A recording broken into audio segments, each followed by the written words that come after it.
Chapter 378. The sect master of the Tianjian sect, Gao Yu, stood in the Sky Pillar Hall and angrily complained about the Sky Pillar sect's crimes. He talked non-stop, starting from 100 years ago, all the way to his birthday banquet last month. Under his description, the Sky Pillar sect had completely turned into a tyrannical and arrogant evil sect that committed all kinds of crimes. Perhaps he was acting, or perhaps he was truly sad. When he talked about how Shi Wenyu was killed, how he was injured by Chu Tiansheng, and how the divine sword peak was destroyed, he was still weeping.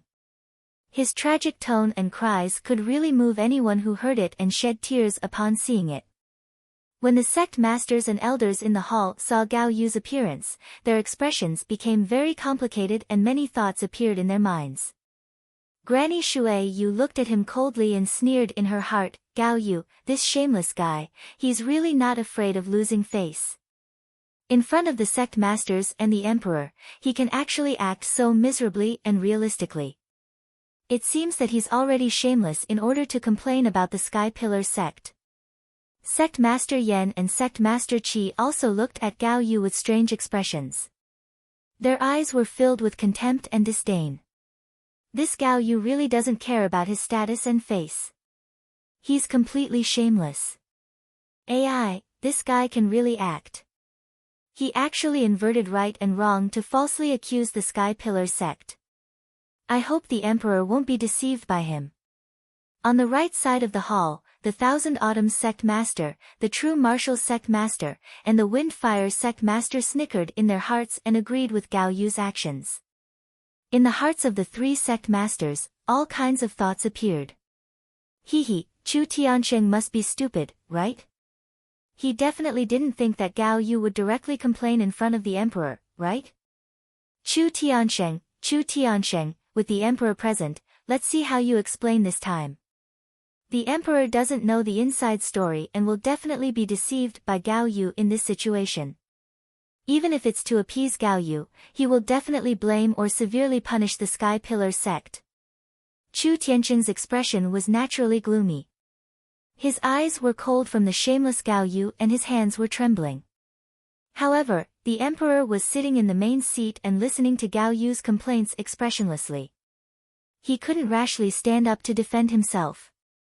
In that case, if he quarreled with Gao Yi in public, not only would he not be able to clear his name, but it would also have the opposite effect. He did his best to suppress his anger, but a cold smile hung on his lips as he glared at Gao Yi, watching Gao Yi's performance. Finally, after a quarter of an hour, Gao Yi finished speaking. He waved his sleeves to wipe away the tears on his face, bowed deeply to the emperor, and begged, "Your Majesty, you must seek justice for me."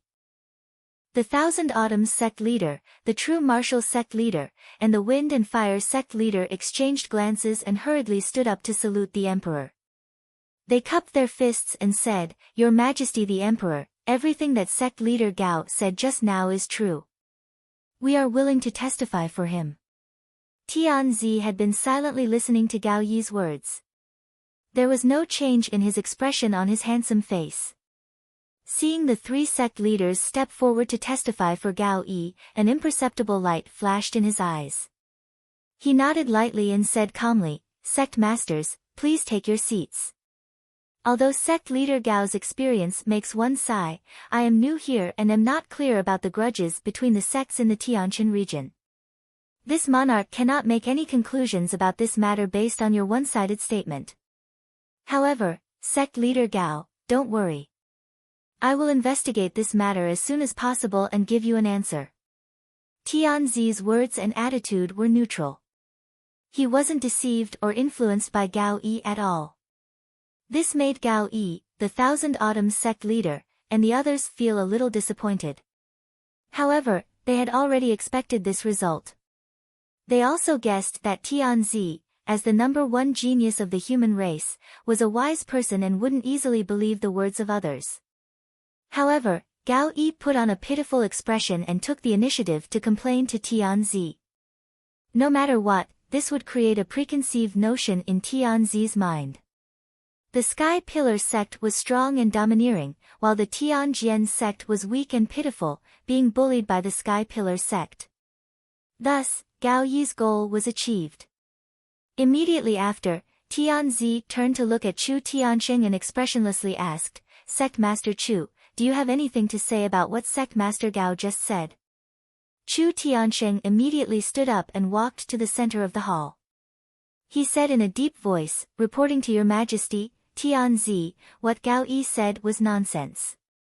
He inverted black and white, confusing right and wrong, since Gao Yi had shamelessly made a scene in front of everyone and slandered the Sky Pillar sect in front of everyone in the hall. Tianzi didn't dare to offend the Sky Pillar sect. Of course, Chu Tiansheng wouldn't give the Tianjian sect any face. He mercilessly refuted Gao Yi's words and used extremely sharp words to denounce Gao Yi for being sinister and despicable. He refuted and explained everything that Gao Yi had said to Nye Tian. After a full half an hour, he finished explaining everything. Granny Shui Yu, sect leader Yan, and sect leader Qi all stood up and bowed to Tianzi, confirming that Chu Tiansheng's words were true. Gao Yi sat on the right without saying a word. His face was also livid with anger, and his eyes were filled with anger as he stared at Chu Tiansheng. Tianzi nodded expressionlessly and said calmly, Sect leader Chu, please take a seat.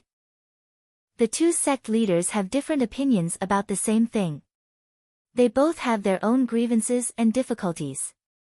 It seems that the conflict between the two sects has been brewing for a long time. The grievances have accumulated over time and can no longer be easily resolved. In that case, please don't be impatient and wait patiently for a few days. After this emperor investigates clearly, I will naturally make a decision. At that time, this emperor will distinguish between right and wrong for the two sect leaders. Since Tianzi had spoken, Chu Tiansheng and Gao Yi couldn't say anything more. Naturally, they nodded in agreement. Next, Tianzi looked at the other sect leaders and asked if there were any grievances between the sects that were difficult to resolve. The sect leaders were silent and hesitant. No one took the initiative to speak, and no one stood up to complain. After all, the two strongest forces in the Tianshan region were the Sky-bearing sect and the Tianjian sect. The grievances between the two sects had developed to the point where they couldn't tolerate each other and were about to go to war. This time, Tianzi came to the Tianshan region mainly to resolve the grievances between the two sects and stabilize the overall situation. Although there were some grievances between the other 6 sects, they were all small frictions and conflicts. In this kind of situation, no one was willing to talk about those small matters. It would only make people laugh and might not be able to resolve it effectively. Seeing that everyone was silent, Tianzi didn't ask anything and said in a solemn tone, since the 6 sects are still harmonious, then this emperor is relieved. Next, this emperor will stay in the Sky-bearing sect for a while to thoroughly investigate and resolve the grievances between the two sects. Sect leaders, please stay in the Sky-bearing sect for a few days to help this emperor understand the situation and contribute to the peace and stability of the Tianshan region. Chapter 379. After the meeting ended, the sect leaders led their elders and chief disciples out of the towering Sky Hall. Everyone left the red firmament peak and returned to the courtyards on the mountainside of the towering Sky Peak to rest. In the towering Sky Hall, only Tianzi, the imperial general, Chu Tiansheng, Ji Tianqing, and Yunyao were left. Tianzi's gaze fell on Yunyao, and there was a touch of emotion in the depths of his eyes. He wanted to greet Yunyao and chat for a while, but there were others present in the hall, so it was not appropriate. Chu Tiansheng cupped his hands to Tianzi and said, Your Majesty Tianzi, you have come all the way from Zhongzhou. The journey must be tiring, so you should rest early. I have arranged a residence for Your Majesty Tianzi. Please follow me. Tianzi nodded and walked to the Sky River Palace behind the towering Sky Hall under Chu Tiansheng's lead. After Chu Tiansheng and Tianzi left, Ji Tianqing and Yunyao walked out of the hall side by side. The two stopped at the entrance of the hall and looked at each other, but did not say anything. After saying goodbye to each other, the two left the towering Sky Hall and returned to their respective residences. For the whole day, the towering Sky sect was very lively and noisy. Countless disciples were talking about Tianzi and the double-headed golden dragon. Countless disciples witnessed the scene of the double-headed golden dragon descending from the sky and were shocked. Some people also saw Tianzi's appearance and aura. They said that he was so handsome that he did not look like a mortal. His temperament was as noble as a god and they worshipped him. Some people also heard that Tianzi lived in the Sky River Palace on the Red Firmament Peak. If it were not for the fear of offending Tianzi, many disciples would have run outside the Sky River Palace to watch. For the whole day, Tianzi and the imperial general stayed in the Sky River Palace and did not appear again. After Tianzi rested for half a day, he asked the imperial general to find countless books and information. He quietly read the information and quickly understood the situation in the Tianshan region and the details of the 8 major sections. The people of the Heart Moon sect, Thousand Autumns sect, Six Unity sect, and other major sects stayed in their respective courtyards. The people of the various sects waited patiently for news and for Tianzi to summon them. Without the Son of Heaven's order, they didn't dare to leave the Sky Pillar sect. The day passed quickly. At night, the Sky Pillar sect was decorated with lanterns and colored banners. A grand banquet was held in the Sky Raising Palace to welcome the Son of Heaven who had come from afar. All the sect leaders, elders, and chief disciples were fortunate enough to attend the banquet. During the banquet, the Tianjian sect master Gao Yi changed from his miserable and distressed appearance during the day to repeatedly toast the emperor. He flattered the Son of Heaven without leaving a trace, praising the Son of Heaven as a peerless hero that was rarely seen in the world. Of course, with the Son of Heaven's status, power, and talent, he could indeed be called the #1 genius of the human race. Even in the entire Tianxian land, Tianzi was one of the top few absolute geniuses. He was the true pride of the heavens. Chu Tiansheng and the other sect leaders were full of disdain for Gao Yi's actions. At the same time, on a mountain peak 25 kilometers east of the Sky Pillar sect, the bright moonlight shone on the mountain peak, covering it with a layer of hazy moonlight. On a giant rock on the mountain peak, a man and a woman were standing. They were looking at the Sky Pillar sect with cold eyes. The woman was about 2 meters tall. She wore a long black robe, a cloak, and a veil. Only a pair of dark red eyes could be seen. She was the Blood Moon Infanta. The middle-aged man standing next to her was also a demon. His body was frighteningly tall. He was more than 3 meters tall and had dark purple skin all over his body. This giant had a head full of long red hair and his entire body was covered with thick purple hair. He was not wearing any clothes and only had a black python apron wrapped around his waist. He was the Blood Moon Infanta's father, the leader of the Blood Demon tribe, the Blood Demon King. The father and daughter stood side by side and looked at the brightly lit Sky Pillar sect from afar. Cold murderous intentions surged in their eyes. Human worms of the Sky Pillar sect, it won't be long before this king turns all of you into ashes. The Blood Demon King drew back his lips and cursed with a cold tone. The Blood Moon Infanta nodded and asked in a deep voice, "Father, you have already studied the Sky Pillar sect's 9 Dragon Spirit Vein map yesterday. Do you have any plans?" The Blood Demon King said in a cold tone, "Although I already know the 9 Dragon Spirit Vein map like the back of my hand, the experts of various sects have gathered in the Sky Pillar sect. We can only continue to endure and cannot act rashly. I brought a soul crystal from the palace. This crystal was once one of the treasures of a certain sect in the Yong'an region. After I destroyed that sect, I kept this soul crystal until today. Now, it can finally be put to use." As he spoke, the Blood Demon King spread out his wide left hand. A silver crystal the size of an egg appeared in his palm. It flickered with a bright silver light. The Blood Moon Infanta stared at the soul crystal and said with a face full of curiosity, "Father, the high priest also mentioned the soul crystal and asked the Tianjian sect master to find a way to get one. It's a pity that the Tianjian sect master's disciple, Shi Wenyu, is too useless." Not only did he not get the soul crystal, but he was also heavily injured by Ji Tianqing and was on the verge of death. Father, what are you going to do with this soul crystal? The Blood Demon King drew back his lips and revealed a row of white fangs. He sneered and said, "Of course, I'm going to destroy the 9-dragon spirit vein in preparation for the birth of the Demon King. The soul crystal is the source of power for the Tianyuan array. It can also devour the power of the Tianyuan array and silently destroy the spirit vein array. Blood Moon, I'm going to sneak into the 9-dragon spirit vein array and use a secret technique to bury this soul crystal. The soul crystal will quietly devour the power of the 9-dragon spirit vein array and gradually destroy the structure of the spirit vein. After a month at most, the power of the 9-dragon spirit vein array will be so weak that it can no longer be maintained." The Blood Demon King sneered as he spoke of his plan. The Blood Moon Infanta nodded and praised, "Good. Father, you're going to sneak into the Sky Pillar sect alone. There are many Sky Prime experts in the Sky Pillar sect, so you must be careful."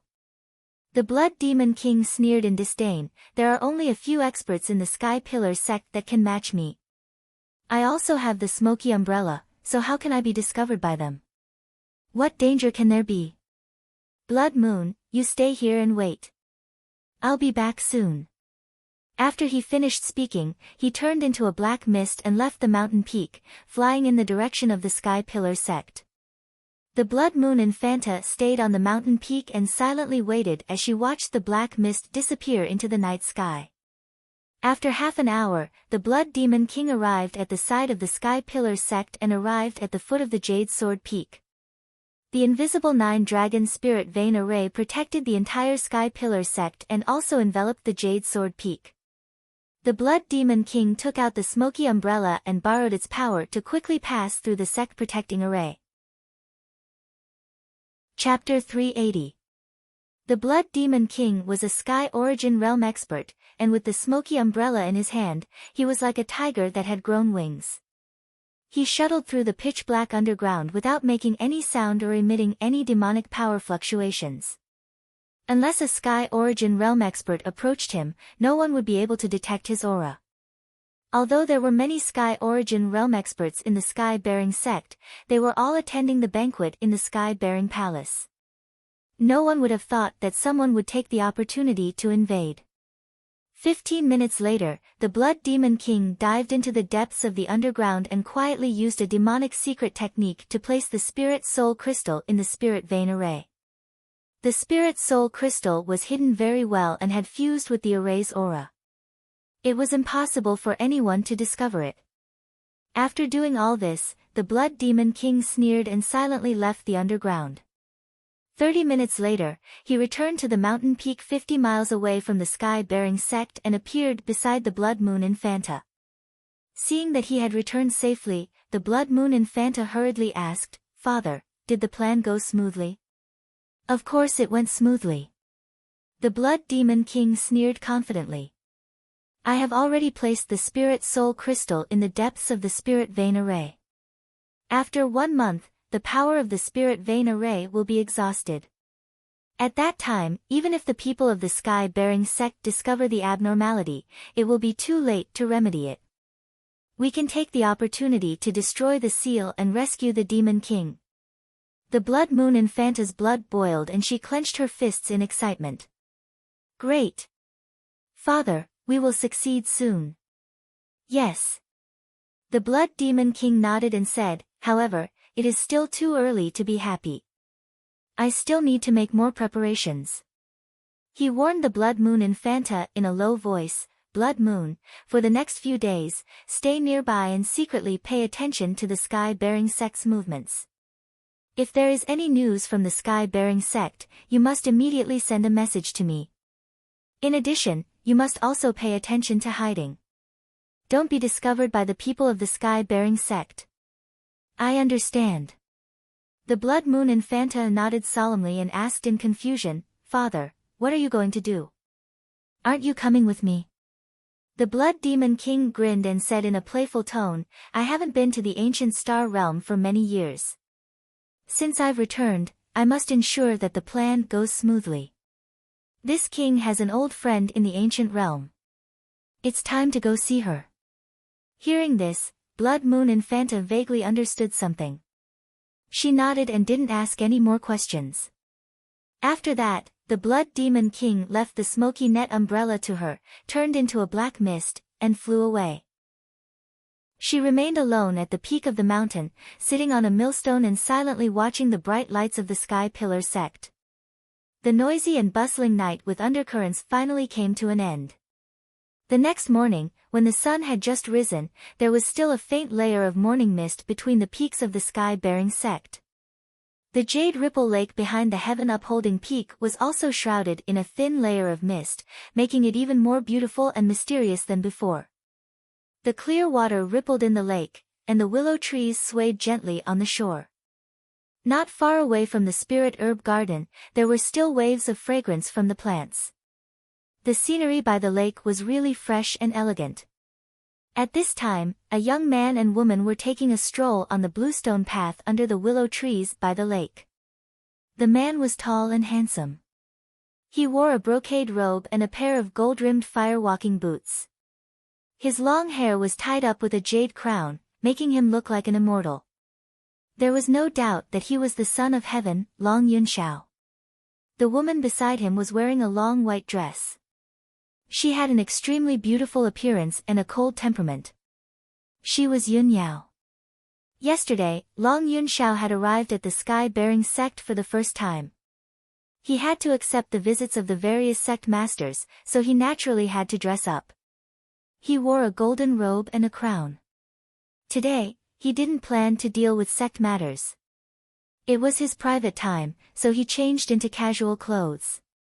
Even so, he was still extraordinarily handsome, and his temperament was noble and graceful.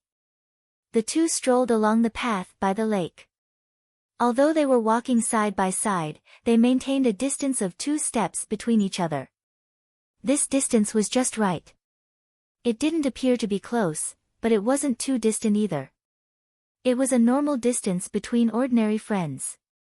Long Yunxiao seemed to be in a good mood.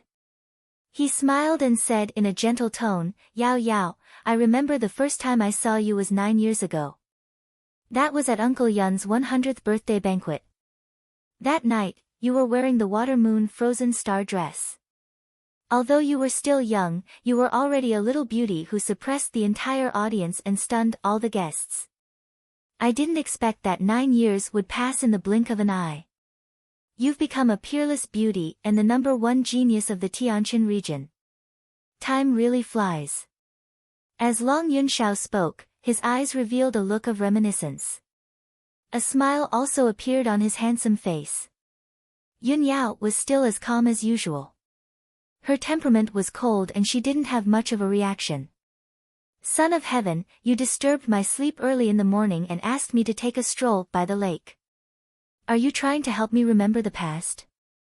There's no need to mention those things of the past.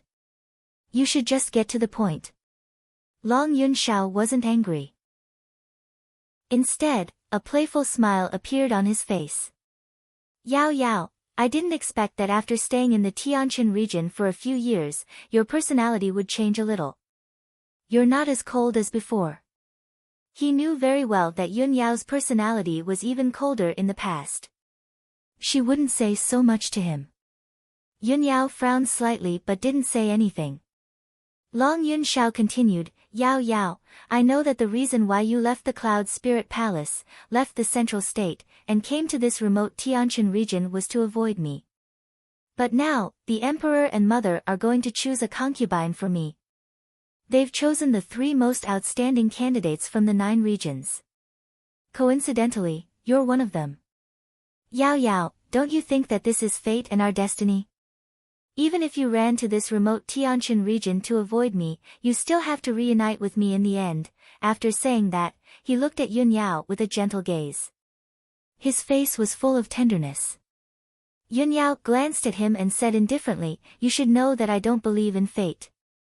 I only believe that man can conquer the heavens. Of course, my fate is in my control. Also, I heard that the other 2 heavenly concubine candidates aren't bad either. In terms of looks, they're alluring beauties. In terms of talent, they're top geniuses. Why don't you consider them? A smile flashed across Long Yunxiao's eyes. He raised his eyebrows and said, Yao Yao, can I interpret your words as jealousy? Yun Yao looked at him indifferently and said coldly, you're thinking too much. Long Yunxiao said to himself, Yao Yao, you should know that from the first time I saw you, I've decided that you'll be my heavenly concubine. With such a beautiful woman like you, how could other women enter my eyes? Compared to you, they're all ordinary women. I know that you don't want to be my heavenly concubine, but it doesn't matter. I won't force you to do something you don't want to. Chapter 381. Yun Yao wasn't surprised by Long Yunxiao's attitude. Long Yunxiao had said this a few years ago, and it hadn't changed until now. She couldn't help but frown. She said calmly, Son of Heaven, you know that it's impossible. Why are you wasting time on me?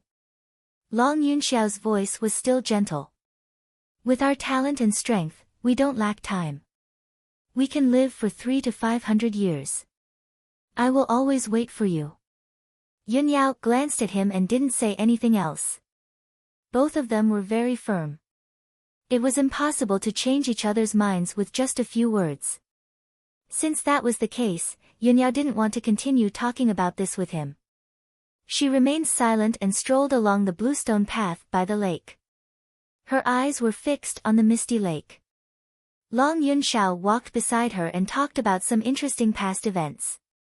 His eyes and tone were very gentle from beginning to end. No matter what Yun Yao's reaction was or what her attitude was, he was always gentle and gentlemanly. This had been the case for many years, and it hadn't changed even now. 15 minutes passed quickly. At this moment, a young man in a white robe walked over from the bluestone path in front of them. The young man in the white robe was also strolling by the lake. The two of them met unexpectedly. When Yun Yao saw the young man in the white robe walking over, her cold expression and eyes softened a lot. She greeted him. Junior brother Tianqing, good morning. Without a doubt, the young man in the white robe walking over was Ji Tianqing. After the banquet last night, he didn't sleep at all. He had been meditating and cultivating. When dawn came, he casually walked around the towering sky peak. Unknowingly, he arrived at the Jade Wave Lake at the back of the mountain. He did not expect to meet Yun Yao and Long Yunxiao, who was beside her, here. Ji Tianqing was stunned for a moment. Then, he calmly walked in front of the two of them and greeted them with cupped fists. Greetings, Your Majesty. Eldest senior sister, the two of you sure are in a good mood. Are you here to admire the scenery of Jade Wave Lake so early in the morning? He calmly looked at Yun Yao and Long Yunxiao and chatted with them. His mood didn't change at all. Long Yunxiao looked at him and smiled. He nodded in return. However, Long Yunxiao was not familiar with him. He only knew that he was Chu Tianqing's personal disciple, so he did not speak to him. However, Yun Yao walked to Ji Tianqing's side and stood face to face with him. She said in a gentle tone, Junior brother Tianqing, Tianzi and I have known each other since we were young. This time, he was ordered to come to the Heavenly Star region to take charge of the situation. He also came to visit me on the way, so he invited me to take a walk by the lake early in the morning, Yun Yao explained briefly. Although her expression was normal, Ji Tianqing felt that something was amiss when he heard it. He thought to himself, so Big Senior Sister and Tianzi have known each other since they were young. In that case, my previous guess was not wrong. Eldest Senior Sister's background is indeed not simple. Eldest Senior Sister is explaining to me in person. Are you afraid that I will misunderstand something? He already had a sense of propriety in his heart, so he said to Yun Yao and Long Yunxiao, I didn't expect eldest senior sister and Tianzi to be friends. Since old friends have met, of course I should visit and greet them. Long Yunxiao only cared about Yun Yao. Why would he care about what Ji Tianqing said or did? At this time, Yun Yao cupped her hands and bowed to Tianqing. She said apologetically, Tianzi, I'm sorry. I made an appointment with junior brother Tianqing to go to the Creek Mountain Flower Valley today. Please forgive Yun Yao for not being able to accompany you. Goodbye. Hearing this, Ji Tianqing and Long Yun Shao were stunned. Ji Tianqing's expression didn't change, but he was secretly puzzled. Strange, when did I have an appointment with eldest senior sister? Why are we going to the Creek Mountain Flower Valley? However, he was quick-witted and immediately guessed Yun Yao's intention. Could it be that eldest senior sister deliberately said this to use this as an excuse to get rid of Tianzi? Thinking of this, he also cupped his hands and bowed to Long Yun Shao. He revealed an apologetic smile and said, "Your Majesty, please excuse me." Long Yun Shao frowned slightly. He glanced at Ji Tianqing and then looked at Yun Yao. He vaguely guessed something in his heart. He secretly pondered in his heart, but his expression didn't change at all. He smiled and said, "Yao Yao, I came all the way to the Tianjin region to meet you. I just chatted with you for a while, and you want to leave me here. Aren't you treating me as a friend? It just so happens that I also want to see the scenery of the Tianjin region. Yao Yao, shouldn't you be a good host and take me to see it?" Ji Tianqing and Yun Yao didn't expect Long Yun Shao to be so persistent and insist on going with them. If it was an ordinary person, they would definitely be embarrassed to disturb their date and would have left long ago. However, Long Yun Shao was an honored guest and they were disciples of the Sky Pillar sect. They should be warmly received. Moreover, Long Yun Zhao's words were neither light nor heavy. He was jokingly reprimanding Yun Yao, making it impossible for Yun Yao to refuse. Helpless, she could only say calmly, "Since Tianzi also wants to see the scenery, as disciples of the Sky Pillar sect, we naturally have to entertain you. Tianzi, please."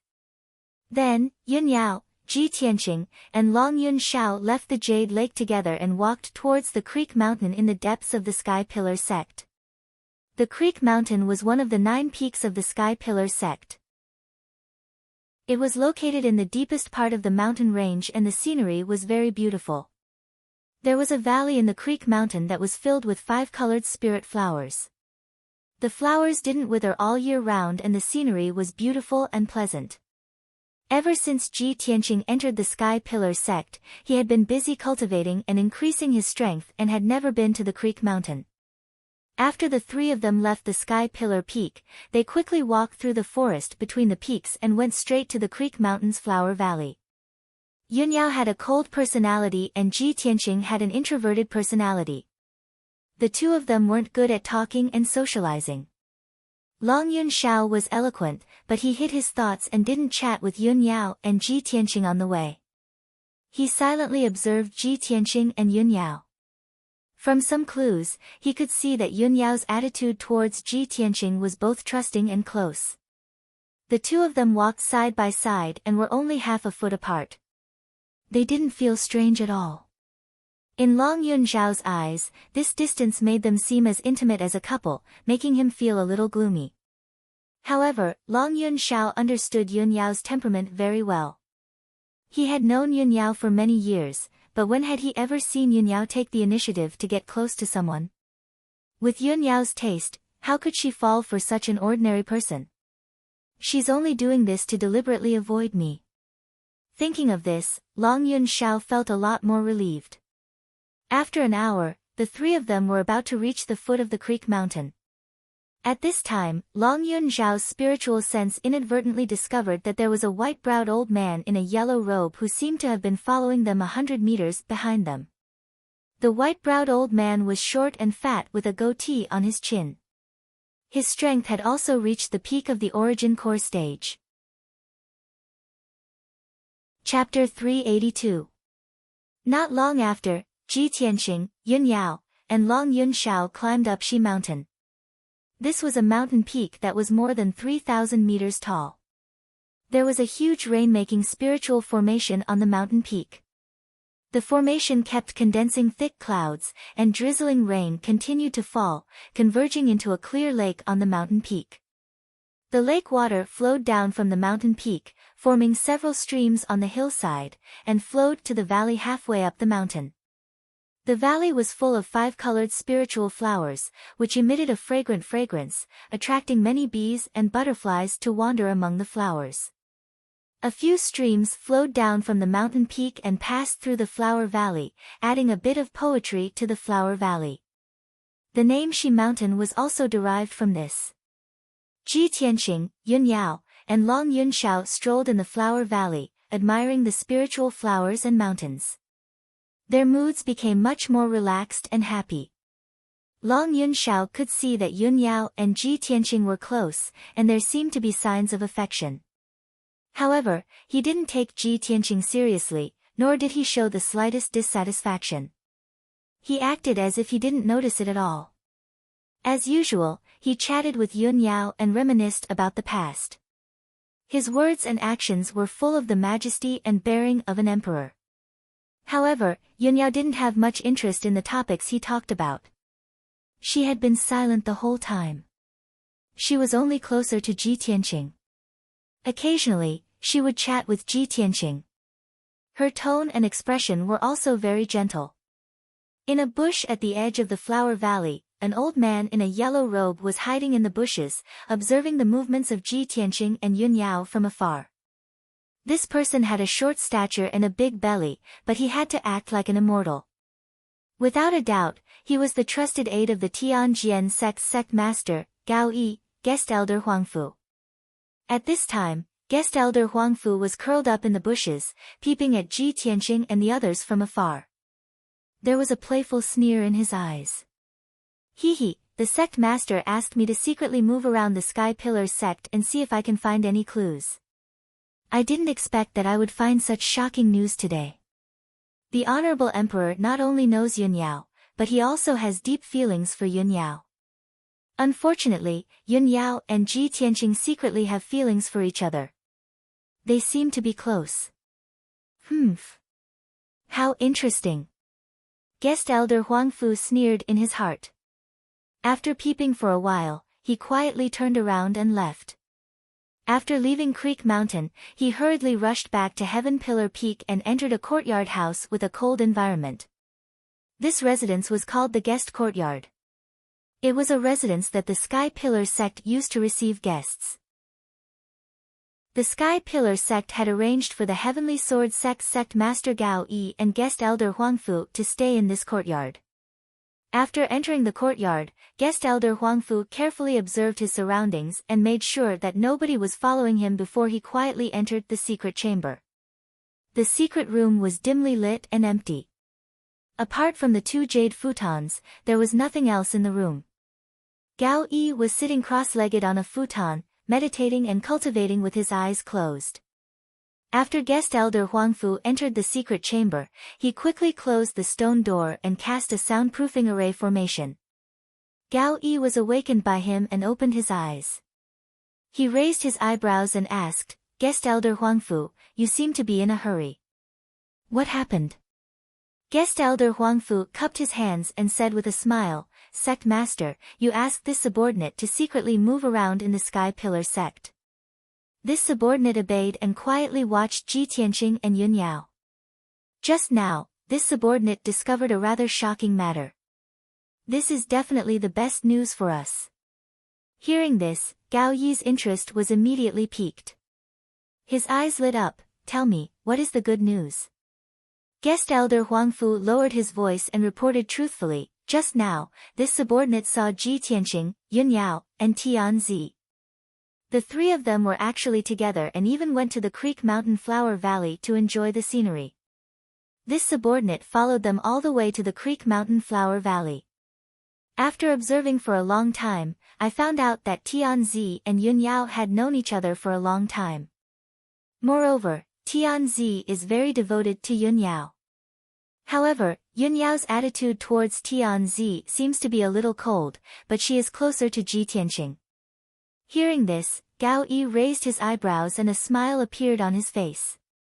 He said in a low voice, "Hee, I really didn't expect Yun Yao to have such good fortune. Since Tianzi and Yun Yao know each other and have deep feelings for each other, he will definitely choose Yun Yao as his heavenly consort. This is a great thing for the Tianjin region. In the future, the Tianshan region will be taken care of by the imperial court and will definitely become the most powerful region.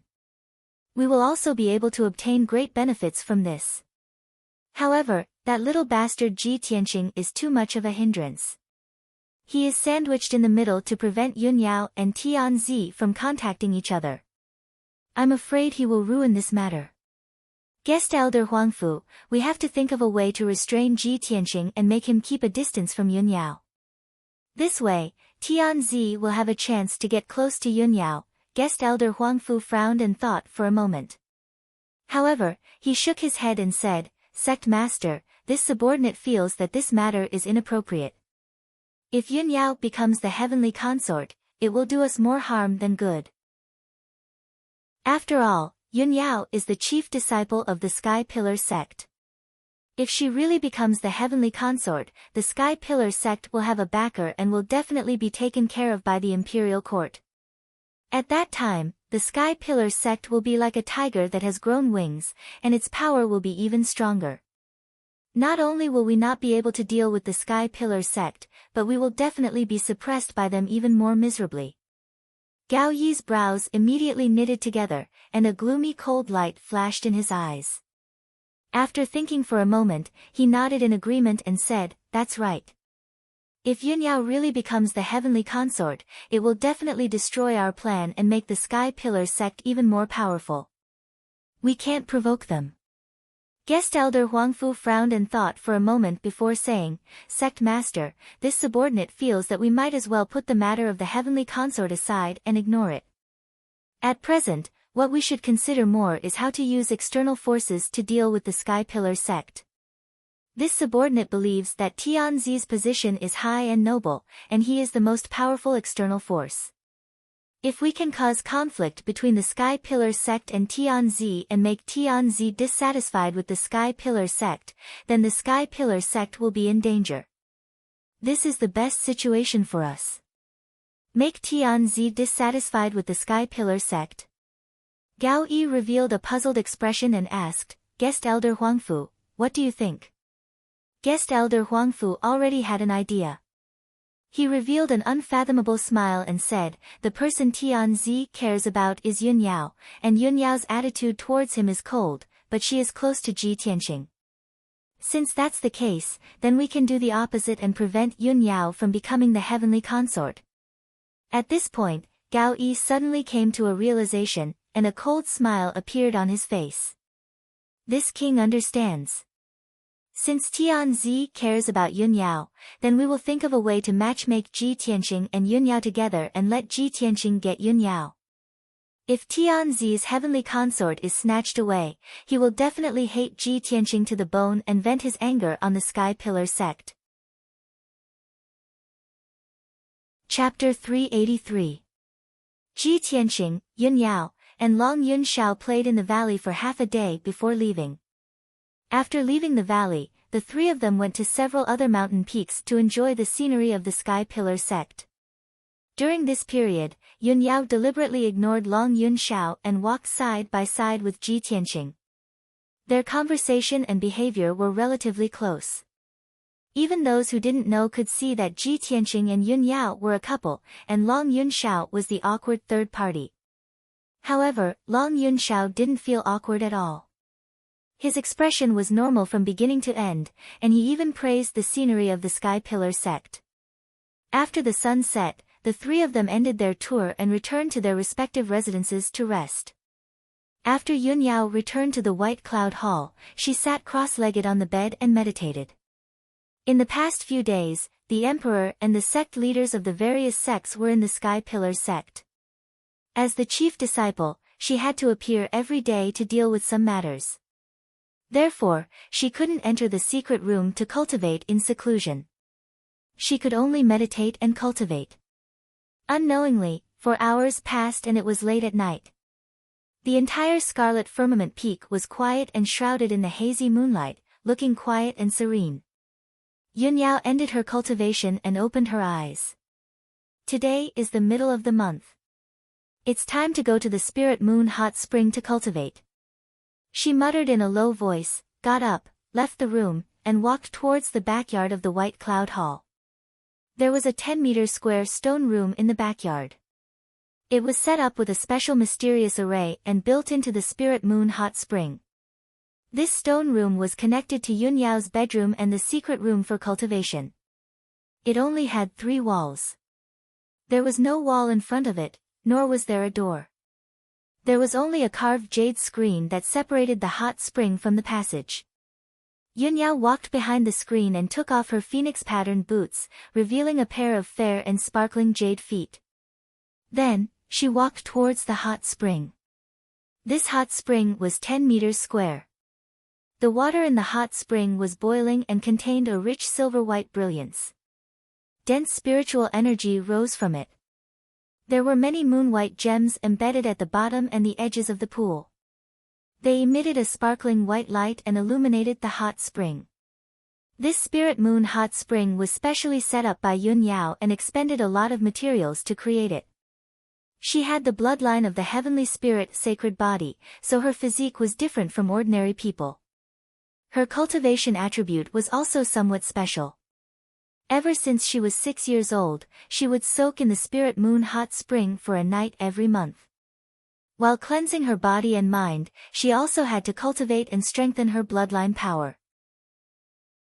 When she was in Cloud's spirit palace, Madame Yun had specially built a spirit moon sky spring for her. The heavenly spring was located in the clouds of the 9 heavens. It had an incomparably miraculous effect and was also very secretive. After she came to the sky-bearing sect, she naturally didn't have the same good conditions as in Cloud's spirit palace. She could only build a spirit moon hot spring in the backyard. Yun Yao walked to the edge of the hot spring and waved her hand to release a beam of true essence, activating the array formation of the hot spring. Suddenly, the bottom of the hot spring lit up with specks of moonlight, making the entire hot spring hazy and overflowing with spiritual energy. She reached out and removed the jade belt from her waist. Then, she took off her white dress and stored both the dress and the jade belt into her spatial ring. What a perfect, flawless, and peerless beauty! Her tall and slender figure, her white jade-like skin, her proud curves, and her alluring face. Every one of them was intoxicating and infatuating. Yun Yao took out a white sand belt from her spatial ring and wrapped it around her slender waist, covering her white underwear and perky curves. Under the hazy moonlight, her straight and slender legs were as smooth and flawless as white jade, like the most perfect piece of art. She only wore a moon-white dudu on her upper body that wrapped around her undulating chest and her flat and white belly. She raised her arm to tidy her hair and bun before stepping into the hot spring. Ripples appeared on the surface of the hot spring, reflecting the hazy light. It made the hot spring feel like a dream and intoxicating.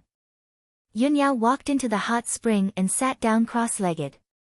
The warm moon-white water immediately submerged her flawless body up to her shoulders. She formed a seal with both hands and placed them flat on her smooth and delicate knees. Then, she closed her eyes and began to cultivate. The hot spring was silent. Rich and gentle spiritual energy kept flowing into her body, cleansing her body and strengthening her bloodline. At the same time, Ji Tianqing was cultivating in his room to consolidate his martial arts foundation. Suddenly, a black figure flashed across the night sky and silently landed in the courtyard. It was a short and fat man in black. He had profound skills and was very agile. The man in black used his spiritual sense to investigate and immediately found Ji Tianqing in the room. He waved his hand and shot out 2 cold lights, which shot toward Ji Tianqing as fast as shooting stars. Swish! Swish! The 2 cold lights pierced through the night sky and instantly pierced through the wooden window, shooting toward Ji Tianqing's head. At the critical moment, Ji Tianqing was suddenly awakened and subconsciously tilted his head. The 2 cold lights suddenly brushed past him and nailed to the wall with 2 clanking sounds, splashing sparks. Ji Tianqing turned his head and saw that it was 2 hidden weapons, the morning soul nails. Someone is ambushing me. His face suddenly turned gloomy and a cold light flashed in his eyes. He leaped towards the window and smashed the wooden window with a bang before rushing into the courtyard.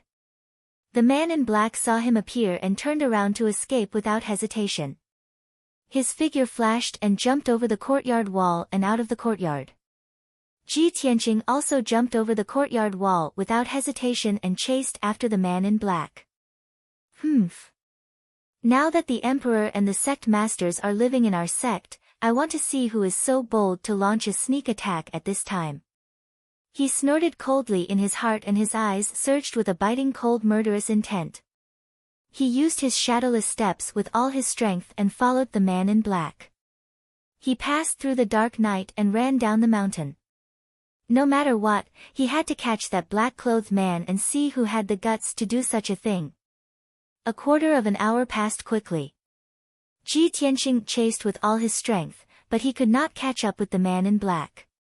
He was dozens of meters away from him. At this time, he realized that he had chased the man in black up the red cloud peak and arrived outside the white cloud hall. Swoosh! The man in black flashed and jumped into the white cloud hall. Ji Tianqing was stunned and thought to himself, White Cloud Hall. Isn't this the residence of Senior Sister? It's late at night now. Would it be rude for me to rush in like this? However, he thought about it again. The man in black's identity was unknown. He came with ill intentions and was very powerful. If the man in black sneaked into the White Cloud Hall to assassinate Yun Yao would be in danger. Moreover, the Tianjian sect had plotted to kill him and Yun Yao. He could not help but suspect that the man in black might be related to the Tianjian sect. Thinking of this, he no longer hesitated and jumped into the White Cloud Hall. He moved quickly in the night to search for the man in black. After 100 seconds, Ji Tianqing searched the White Cloud Hall but did not find the man in black. He did not find any clues. His expression became more serious and he became more worried. He ran through Yun Yao's bedroom and went to the backyard. In the entire White Cloud Hall, only the backyard was not searched. He passed through the dark passage and saw a white jade screen at the end of the passage. Behind the screen was a stone room, which was faintly lit. He did not think much and rushed over as fast as the wind. However, when he went around the white jade screen and saw the scene in front of him, he was stunned. He never expected that the stone room behind the screen was a hot spring with abundant spiritual qi and hazy moonlight. In the hot spring, there was a long-haired beauty with a beautiful face and flawless skin. It was Yun Yao. She was cultivating with her eyes closed. Her chest and fair shoulders were above the water's surface. She was not wearing a long skirt. She was only wearing a dudu and a tulle. Brothers, where are the recommendation tickets? Chapter 384. Yun Yao was sitting upright in the hot spring, and her body below her neck was submerged in the water. However, Ji Tianqing could vaguely see the breathtaking beauty under the water. Yun Yao, who was cultivating, was immediately awakened and opened her eyes subconsciously. When she saw that the person who broke into the hot spring was a man, a cold light gushed out of her eyes, and she subconsciously raised her hand to attack. However, when she saw that the person who broke into the hot spring was Ji Tianqing, she was stunned. The two of them were only 10 steps away from each other. When their eyes met, they were a little absent-minded and forgot to speak. Ji Tianqing's worry and anxiety turned into embarrassment. His eyes were a little evasive, and he didn't dare to look into Yun Yao's eyes. Yun Yao's pretty face was faintly red, and her lovely earlobes turned red. Her delicate body was also slightly trembling in embarrassment. She didn't expect that Ji Tianqing would break into the White Cloud Hall at this time and suddenly appear in the hot spring. If it were someone else, she would have sent that person flying with a slap. After a while, Yun Yao came back to her senses. She quickly lowered her head and raised her hands in front of her chest to cover the deep, snow-white cleavage in her dudu. Ji Tianqing also came back to his senses. He quickly looked away and was about to explain. However, before he could open his mouth to speak, Yun Yao's expression changed again. Her eyes were sharp as she looked at the screen behind him. In the passage behind the screen, there was the sound of robes fluttering in the air. Obviously, someone was rushing over quickly. Moreover, Yunyao's soul sense had already detected that the person who was rushing over was the person she didn't want to see the most. At this critical moment, she didn't hesitate to send a voice transmission to Ji Tianqing. Tianqing, come to me quickly and hide. Ji Tianqing was stunned. His heart skipped a beat, and he revealed an incredulous look. However, he also sensed that someone was rushing over quickly from the passage behind him. Seeing Yunyao's anxious face, he didn't have time to think. He immediately jumped into the hot spring and rushed to Yunyao's side. Yunyao reached out and pressed his shoulders, telling him to dive into the water and hide. She stood in front of Ji Tianqing and took out a long dress from her spatial ring, covering everything below her neck. The next moment, a thin man's figure crossed the screen like a gust of wind and came to the hot spring. This person had a handsome appearance. He wore a brocade robe and a feathered crown on his head. He was the son of heaven, Long Yunxiao. When Long Yunxiao saw the hot spring filled with spiritual energy and Yunyao who was sitting in the hot spring, he was dumbfounded. Yunyao covered her body with a long dress, only revealing her neck and head. However, she was still soaking in the hot spring and seemed to be practicing martial arts. As a man of the opposite sex and the emperor of the imperial court, he actually broke into a woman's residence in the middle of the night and peeped on her bathing in the hot spring. No matter what, this was a great offense, an extremely rude action. Long Yunxiao was so embarrassed that he couldn't show his face. He stared at Yunyao's beautiful face and forgot to explain himself. Especially when Yunyao's eyes were cold and her face was cold. She was glaring at him angrily, which made him feel even more guilty. Long Yunxiao. How dare you be so rude? Yunyao shouted angrily. Yao Yao, it's not what you think. Let me explain. Long Yunxiao's face turned red in embarrassment, and he quickly tried to explain himself. However, before he could explain himself, Yunyao shouted angrily, get out. The emperor of the imperial court, the son of the most respected emperor of the human race, was scolded by Yunyao, but he didn't lose his temper at all. Long Yunxiao cupped his hands and bowed guiltily. He quickly left the hot spring and went around the screen to return to the passageway. After he left, Yunyao secretly heaved a sigh of relief. Ji Tianqing hid behind her and stuck close to her fair and smooth back. Their posture was extremely intimate and ambiguous. However, Long Yunxiao hadn't left yet, so she could only suppress her embarrassment and didn't dare to move at all to avoid being noticed. At this moment, Long Yunxiao was standing 10 meters behind the screen. After he calmed down, he explained, Yao Yao, I'm sorry. I didn't mean to offend you. Just now, I was resting in my residence when I suddenly received a letter. It said that your life was in danger. Although that letter was most likely fake, even if it was only 10% true, I had to rush over to see what was going on. I couldn't let anything happen to you. After he finished explaining, Yunyao said coldly, thank you for your concern. You were deceived. I'm safe and sound. You can leave now. Long Yunxiao tried to persuade her again, but she remained silent. It was obvious that her anger hadn't subsided, so he could only leave. After a while, when Long Yunxiao left the White Cloud Hall, Yunyao finally relaxed. She lowered her head to look at the pool and saw Ji Tianqing's hands wrapped around her waist. His whole body was pressed against her body. She immediately blushed and reached out to grab Ji Tianqing's collar and pulled him out of the water. Splash! Ji Tianqing came out from under the water, bringing up a big splash. He quickly used his hands to push his wet hair away and wiped the water off his face. He was secretly gasping for breath. He didn't know if it was because he had held his breath for too long, or because he was too excited or ashamed, but his face was a little red. Yunyao turned her head to look at him.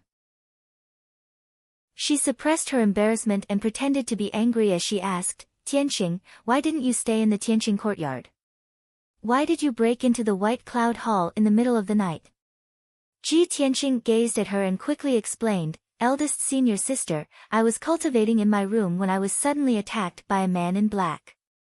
I followed him all the way to the White Cloud Hall. Recently, people from all the sects have gathered in our sect. There are too many people. I was worried that someone would harm you, so I came to see if you were okay. I didn't expect. His experience and thoughts were somewhat similar to Long Yunxiao's. Yunyao immediately frowned. She couldn't help but suspect that there was something fishy about this matter.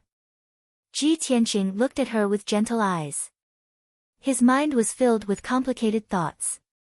He thought to himself, I rashly broke into the hot spring and saw eldest senior sister bathing. I was so rude, but she didn't have any intention of reprimanding me. She found out that Long Yunxiao was here. To prevent my identity from being exposed, she didn't care about her reputation and asked me to hide behind her. Even though I had such intimate contact with her, she didn't really get angry. If eldest senior sister didn't have feelings for me, she definitely wouldn't do this. Ji Tianqing calmly analyzed and immediately understood Yunyao's thoughts. He was very moved. Looking at her beautiful face that was so close to him, his blood suddenly flowed faster. A strong impulse inexplicably appeared in his heart. Driven by that impulse, he forgot everything. He subconsciously stretched out his arms and tightly hugged Yunyao in his arms. He bent down and kissed her soft cherry lips. Yunyao was frowning and thinking about the man in black. She didn't expect Ji Tianqing to suddenly hug her and immediately woke up. She was about to speak, but her small mouth was blocked by Ji Tianqing's. Chapter 385. After a long while, Ji Tianqing was still immersed in this deep kiss. She had already regained her senses and hurriedly pushed Ji Tianqing away. Junior brother Tianqing, Yunyao looked at Ji Tianqing in disbelief. Her expression and eyes were very complicated, and she was so embarrassed that she almost suffocated.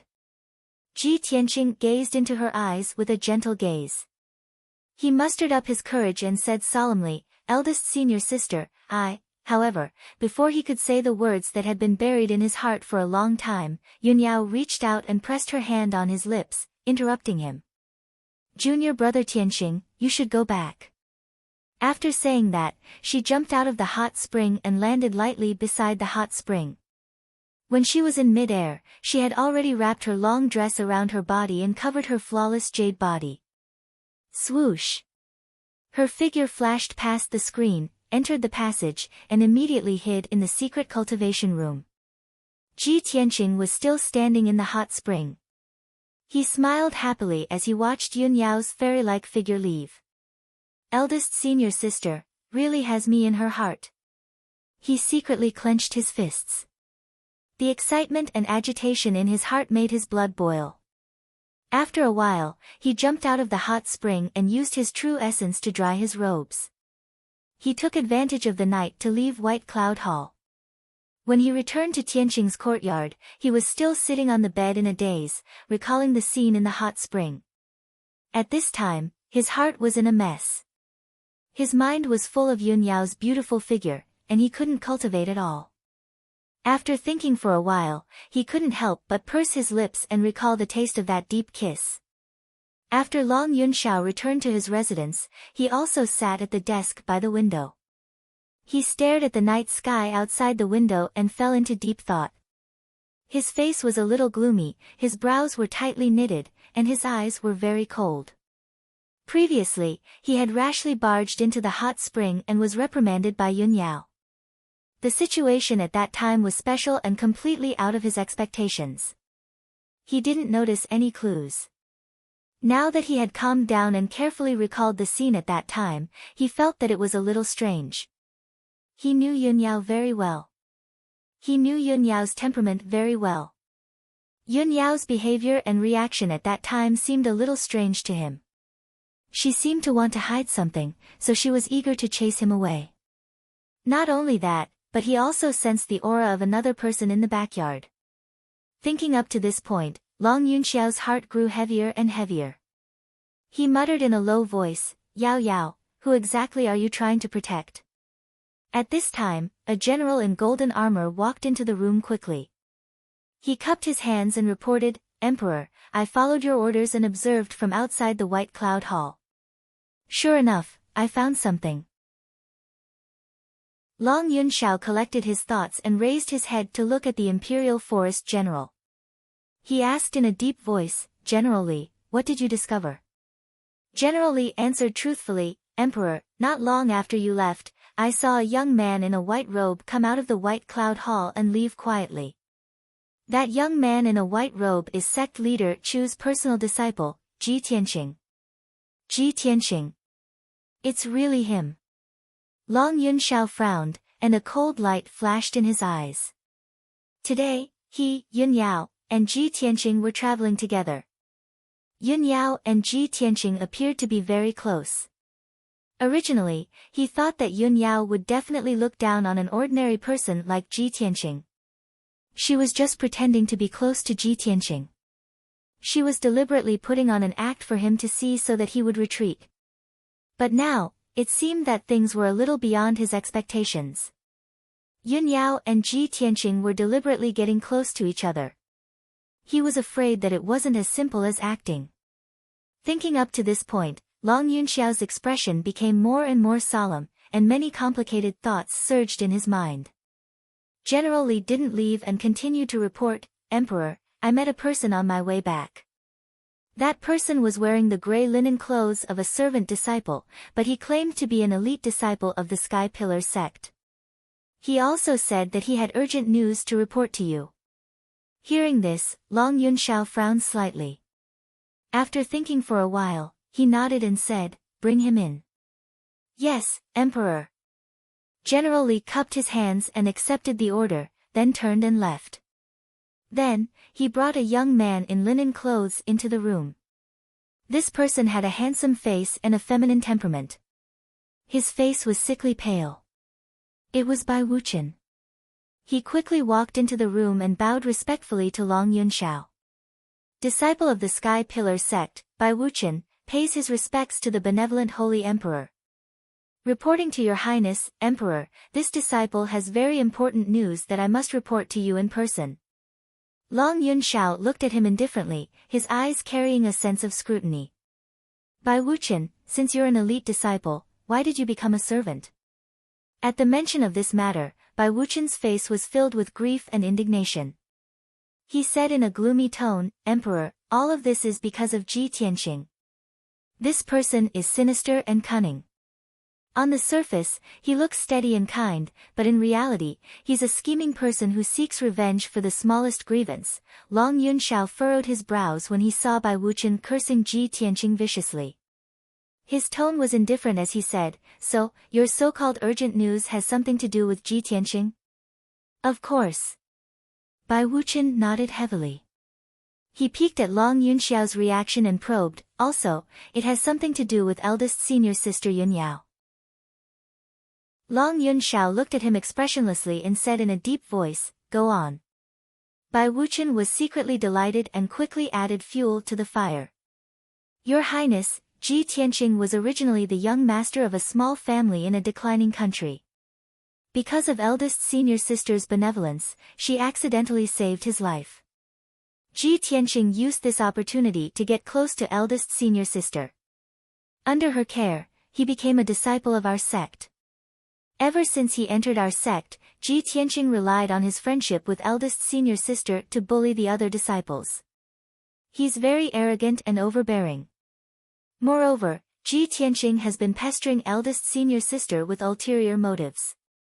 Ji Tianqing looks dull and honest on the surface, but in reality, he has many tricks up his sleeve. He's very good at sweet-talking eldest senior sister. Eldest senior sister is pure and kind, so she was bewitched by Ji Tianqing's sweet words. I warned Ji Tianqing and also reminded eldest senior sister twice. However, because of this, Ji Tianqing hated me. In order to get eldest senior sister, he didn't hesitate to use despicable means and forced me to be demoted to a servant. He became famous in the sect and became a genius in everyone's eyes. Without my interference, no one reminded eldest senior sister again. Because of this, she fell into Ji Tianqing's evil clutches. The two of them are inseparable. Now, they're stuck together like glue. Bai Wuqian tried his best to slander Ji Tianqing. Not only did he add fuel to the fire, but he also twisted the facts and made up lies. It could be said that he was unscrupulous. Long Yunxiao was expressionless from beginning to end. After he finished speaking, he shouted in a low voice, "How dare you? Who gave you the courage to slander the future heavenly consort?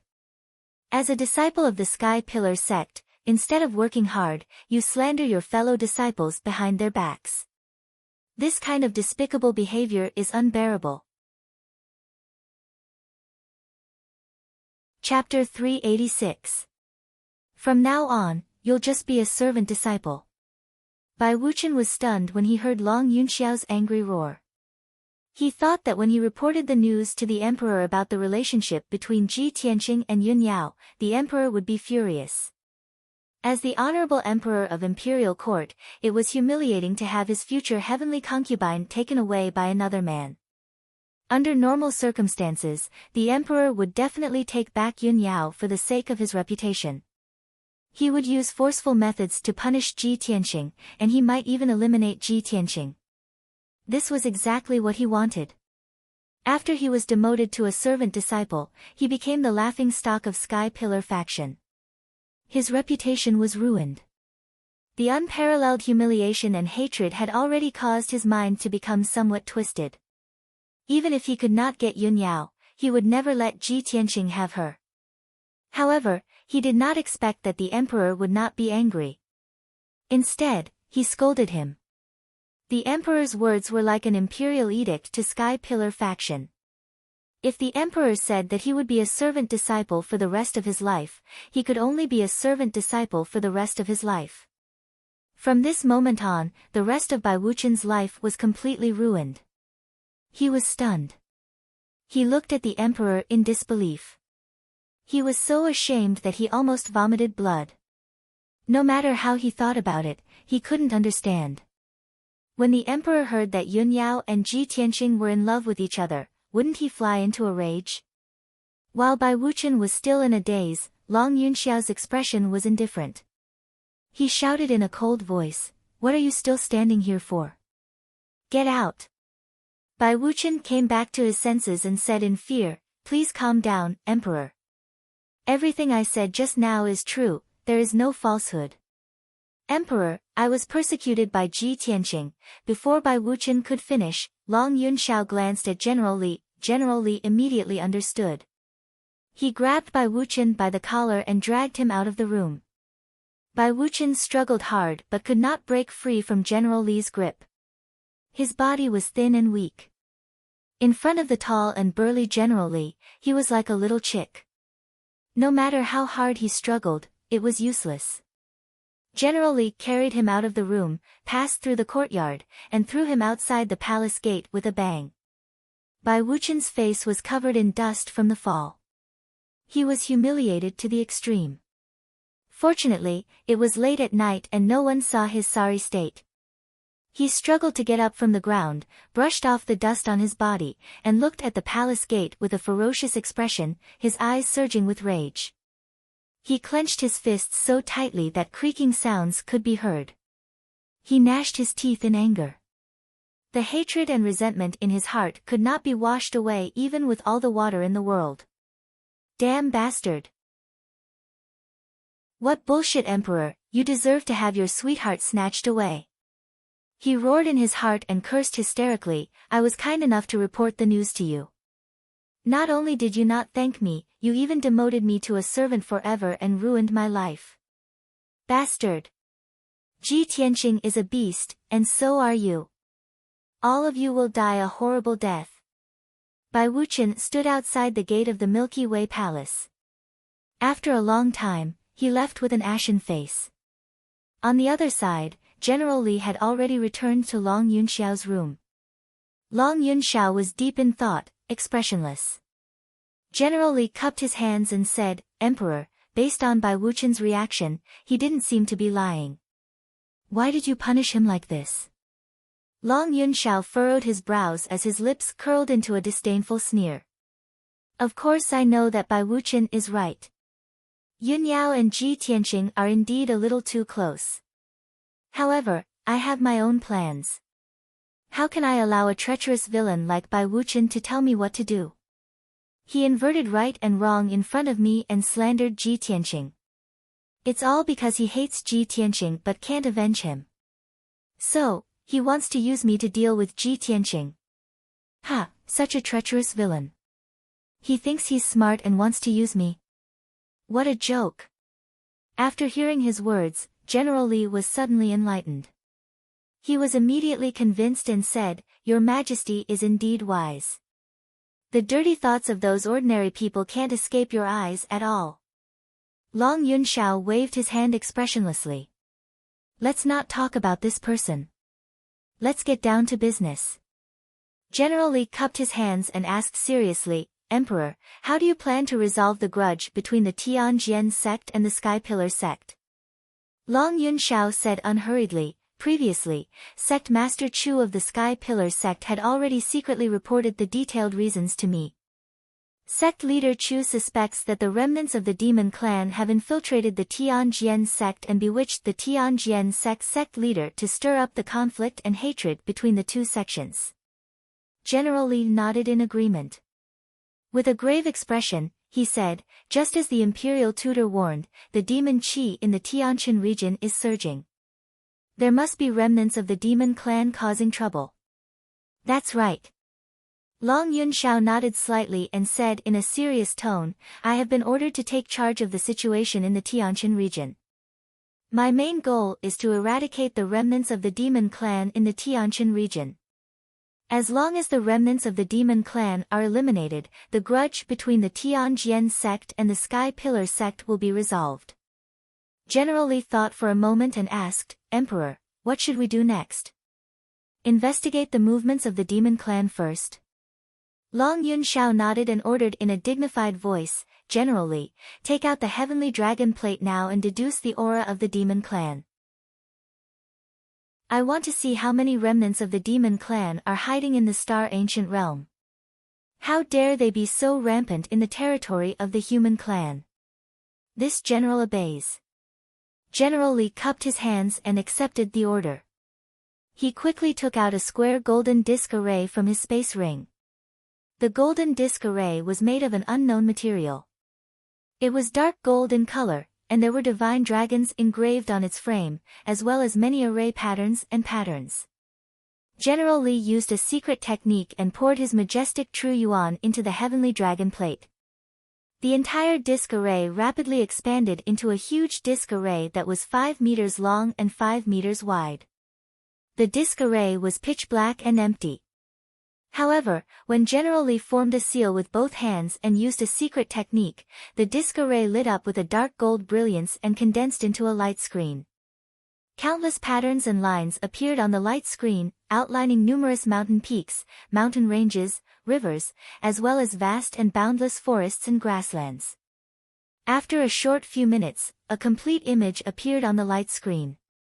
It was the complete map of the Star Ancient Realm. General Li continued to use the secret technique and used the heavenly dragon plate to detect the aura of the demon clan. Long Yunxiao stared at the map calmly and waited patiently. After about 100 breaths of time, General Li finished using the secret technique. The map of the heavenly dragon plate immediately changed. 2 areas on the map lit up with black light and condensed into dark fog. One of the fog was very dense and was located slightly south of the center of the map. The other fog was lighter and was located in the east of the map. The light-colored black fog meant that the devil chi was weaker, and the strength of the devil clan was weaker. Chapter 387. On the heavenly profound dragon plate, 2 balls of black mist gently surged. Long Yunxiao stared at the map for a while before a cold smile appeared on his handsome face. Hee, as expected, there are demon remnants causing trouble. One of the balls of demonic mist is actually near the Sky Pillar sect. How audacious! After saying this, he looked at the thickest ball of demonic mist in the middle of the map and asked, "General Li, where is that ball of demonic mist?" General Li stared at the map for a while before cupping his hands and reporting, "Emperor, this general has investigated the Star Ancient Realm yesterday and has some understanding of it. The ball of demonic mist is located in a city in the Star Ancient Realm called Spirit Flame City. Cultivators from all walks of life gather in Spirit Flame City. Most of the people in the city are inextricably linked to the 8 great sections. Moreover, Spirit Flame City is protected by the Grand Heaven Origin Array and is usually hidden. People from the 8 great sects must have a token to enter." After listening to General Li's explanation, Long Yunxiao had a plan in his heart. He ordered in a dignified tone, "General Li, tomorrow morning, this ruler will leave the Sky Pillar sect and personally head to Spirit Flame City to eradicate the demon remnants hiding in the city. You will stay in the Sky Pillar sect and cooperate with Sect Master Chu's search. You must find the demon remnants near the Sky Pillar sect."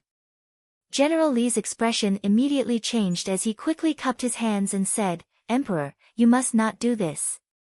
You are the Emperor of the Imperial Court and your body is priceless. How can you risk your life to eliminate the demon remnants? Leave this matter to this general.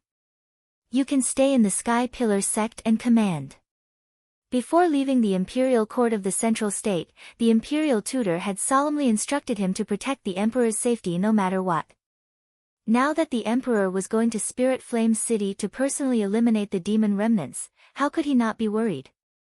Long Yunxiao knit his brows and said with a solemn expression, "General Li, this lord came to the heavenly stellar region with the heavy responsibility of exterminating the remnants of the demon race. How can I hide in the sky-bearing sect and be protected?" General Li knew that he could not dissuade him, so he changed his words and said, "Emperor, if you insist on going to Spirit Flame City, this general must go with you." "No need." Long Yunxiao waved his hand and revealed a confident expression. He said proudly, "I was born with divine veins and heavenly thunder sacred body. No filthy chi can contaminate me. With this lord's strength and means, ordinary devil generals and devil kings can't do anything to this lord." General Li was still worried and wanted to persuade him a little more. However, Long Yunxiao had already made up his mind. He gave the order in a firm and resolute tone. General Li couldn't say anything more. He could only cup his hands in obeisance and leave the room. The next morning, Long Yunxiao walked out of the Empyrean River Palace and went to the White Cloud Palace to look for Yun Yao. At this time, Yun Yao was on the roof of the White Cloud Hall. She was sitting on a jade praying mat, facing the cliff where the sea of clouds was surging. She was meditating and cultivating. She was wearing a moon-white long dress, and her long black hair was draped behind her back. She was tied into a bun with a jade hairpin. She looked fresh and refined, and her temperament was otherworldly. Wisps of white mist lingered around her. It was as if she was sitting on top of the clouds and cultivating. She really looked like a fairy from heaven. Long Yunxiao looked at her graceful figure, and his eyes became very gentle. He said in a gentle tone, "Yao Yao, you came to Yunzhong so early to meditate and cultivate qi." Yun Yao ended her cultivation and opened her eyes. However, she didn't look back. She said in a cold voice, "I was meditating here last night. Why would I come early?" Long Yunxiao was a little embarrassed. He knew that Yun Yao was still angry about what happened last night. However, he didn't know that the reason why Yun Yao was restless and couldn't cultivate last night wasn't because of him, but because of Ji Tianqing's kiss. Long Yunxiao was silent for a moment. He didn't mention what happened last night, so as to avoid the two of them becoming more embarrassed. He said seriously, "Yao Yao, I came to find you this time because I need your help with something." After saying that, he stared at Yun Yao, waiting for her reaction. However, Yun Yao was still sitting on the futon with her back facing him. He couldn't tell what her expression and attitude was. Long Yunxiao continued, "The imperial tutor once observed the sky and divined the secrets of heaven. He predicted that the chaotic situation in the Tianjin region must be caused by the remnants of the demon race. Last night, I also used a secret technique to investigate. There are indeed remnants of the demon race hiding in the ancient star realm, and they are plotting against the Sky Pillar sect. In my opinion, as long as the remnants of the demon race are eliminated, the enmity between the Tianjin sect and the Sky Pillar sect will be resolved. The situation in the Tianjin region will also stabilize. I have already found out that there are remnants of the demon race hiding in Yanling City. I will personally go to Yanling City to eliminate the demon race. However, this matter is of great importance.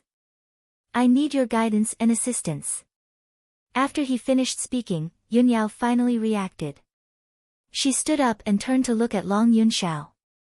She said expressionlessly, "Since the emperor is looking for me for official business, Yunyao naturally won't dare to disobey. I will definitely assist the emperor in eliminating the demon race." Yunyao's attitude and tone were very indifferent. She looked like she was going about official business. Although Long Yunxiao was slightly embarrassed, Yunyao agreeing to accompany him to Yanling City made him happy. He was also full of anticipation for the upcoming trip to Yanling City. However, Yunyao frowned and thought for a moment. She added, "Since the remnants of the demon race are hiding in Yanling City, I have a suggestion. I hope the emperor will consider it. I am quite familiar with the ancient star realm, but I have never been to Yanling City. Coincidentally, junior brother Ji Tianqing has been to Yanling City before, so he is more familiar with the situation in the city. If the emperor wants this plan to go smoothly, why not bring junior brother Ji Tianqing along? He will definitely be of great help." Long Yunxiao immediately frowned, and the joy in his heart immediately dissipated. He originally wanted to use this opportunity to drag Yunyao to accompany him to Yanling City. During the process of eliminating the demon race, he could also spend some time alone with Yunyao and cultivate some feelings for her. However, he did not expect that Yunyao seemed to have seen through his intentions. She found a reasonable excuse to bring Ji Tianqing along. "Damn it! I have to bring Ji Tianqing along again. Is it going to be 3 people traveling together again?" Long Yunxiao muttered to himself. He was a little upset in his heart. However, he did not show any displeasure on his face. He nodded calmly and said, "In that case, for the sake of the successful completion of the plan to eliminate the demon race, I have no objections." Seeing that he had agreed to this matter, Yunyao did not say anything else. She left the roof and returned to the palace. She sent a maid to Tianqing's courtyard to pass the message.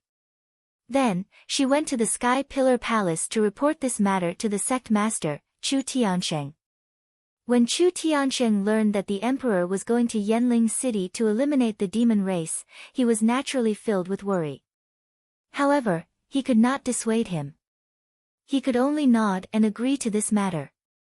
He also reminded Yunyao to be careful. Half an hour later, Ji Tianqing also rushed to the White Cloud Palace and met up with Yunyao and Long Yunxiao. After Yunyao explained the situation to him, he naturally agreed without hesitation. Then, the 3 of them left the Sky Pillar sect and set off for Yanling City. Chapter 388. Long Yunxiao originally wanted to release the double-headed golden dragon and use it as a mount to rush to Spirit Flame City. Spirit Flame City was more than 2,000 miles away from the Sky Pillar sect. With the double-headed golden dragon's speed, they could reach it in 4 hours. However, Yunyao weighed the pros and cons and advised him not to release the double-headed golden dragon. After all, the double-headed golden dragon was too big and powerful. It was very eye-catching. The 3 of them were heading to Spirit Flame City because they had an important mission. They had to search for traces of the demons and eliminate the remnants of the demons. If they rode the double-headed golden dragon and rushed over with great fanfare, they would definitely alarm the other party and alert the enemy. Long Yunxiao felt that what she said made sense, so he dismissed the idea of riding the double-headed golden dragon. Thus, the 3 of them rode Yunyao's spirit beast, the White Crane, and rushed to Spirit Flame City at a moderate pace. The three of them stood on the back of the Spirit Crane and faced the howling wind.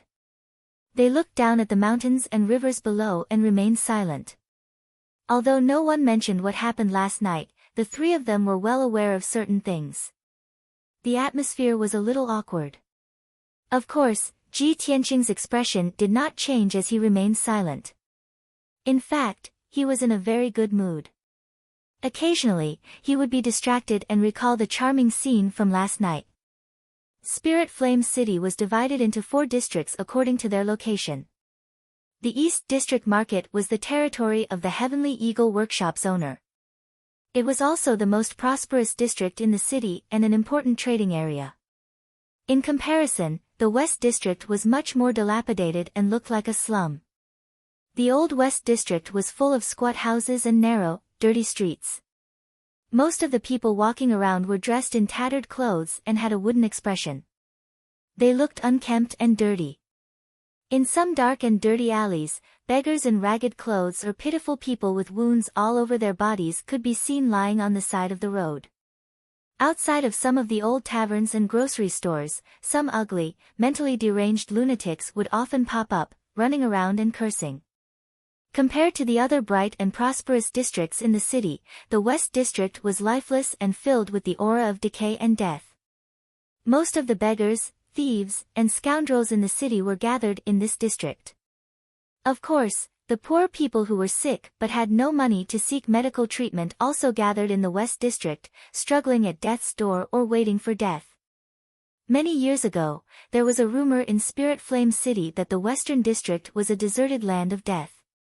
It was shrouded in the shadow of the devil and was gradually corroding and decaying.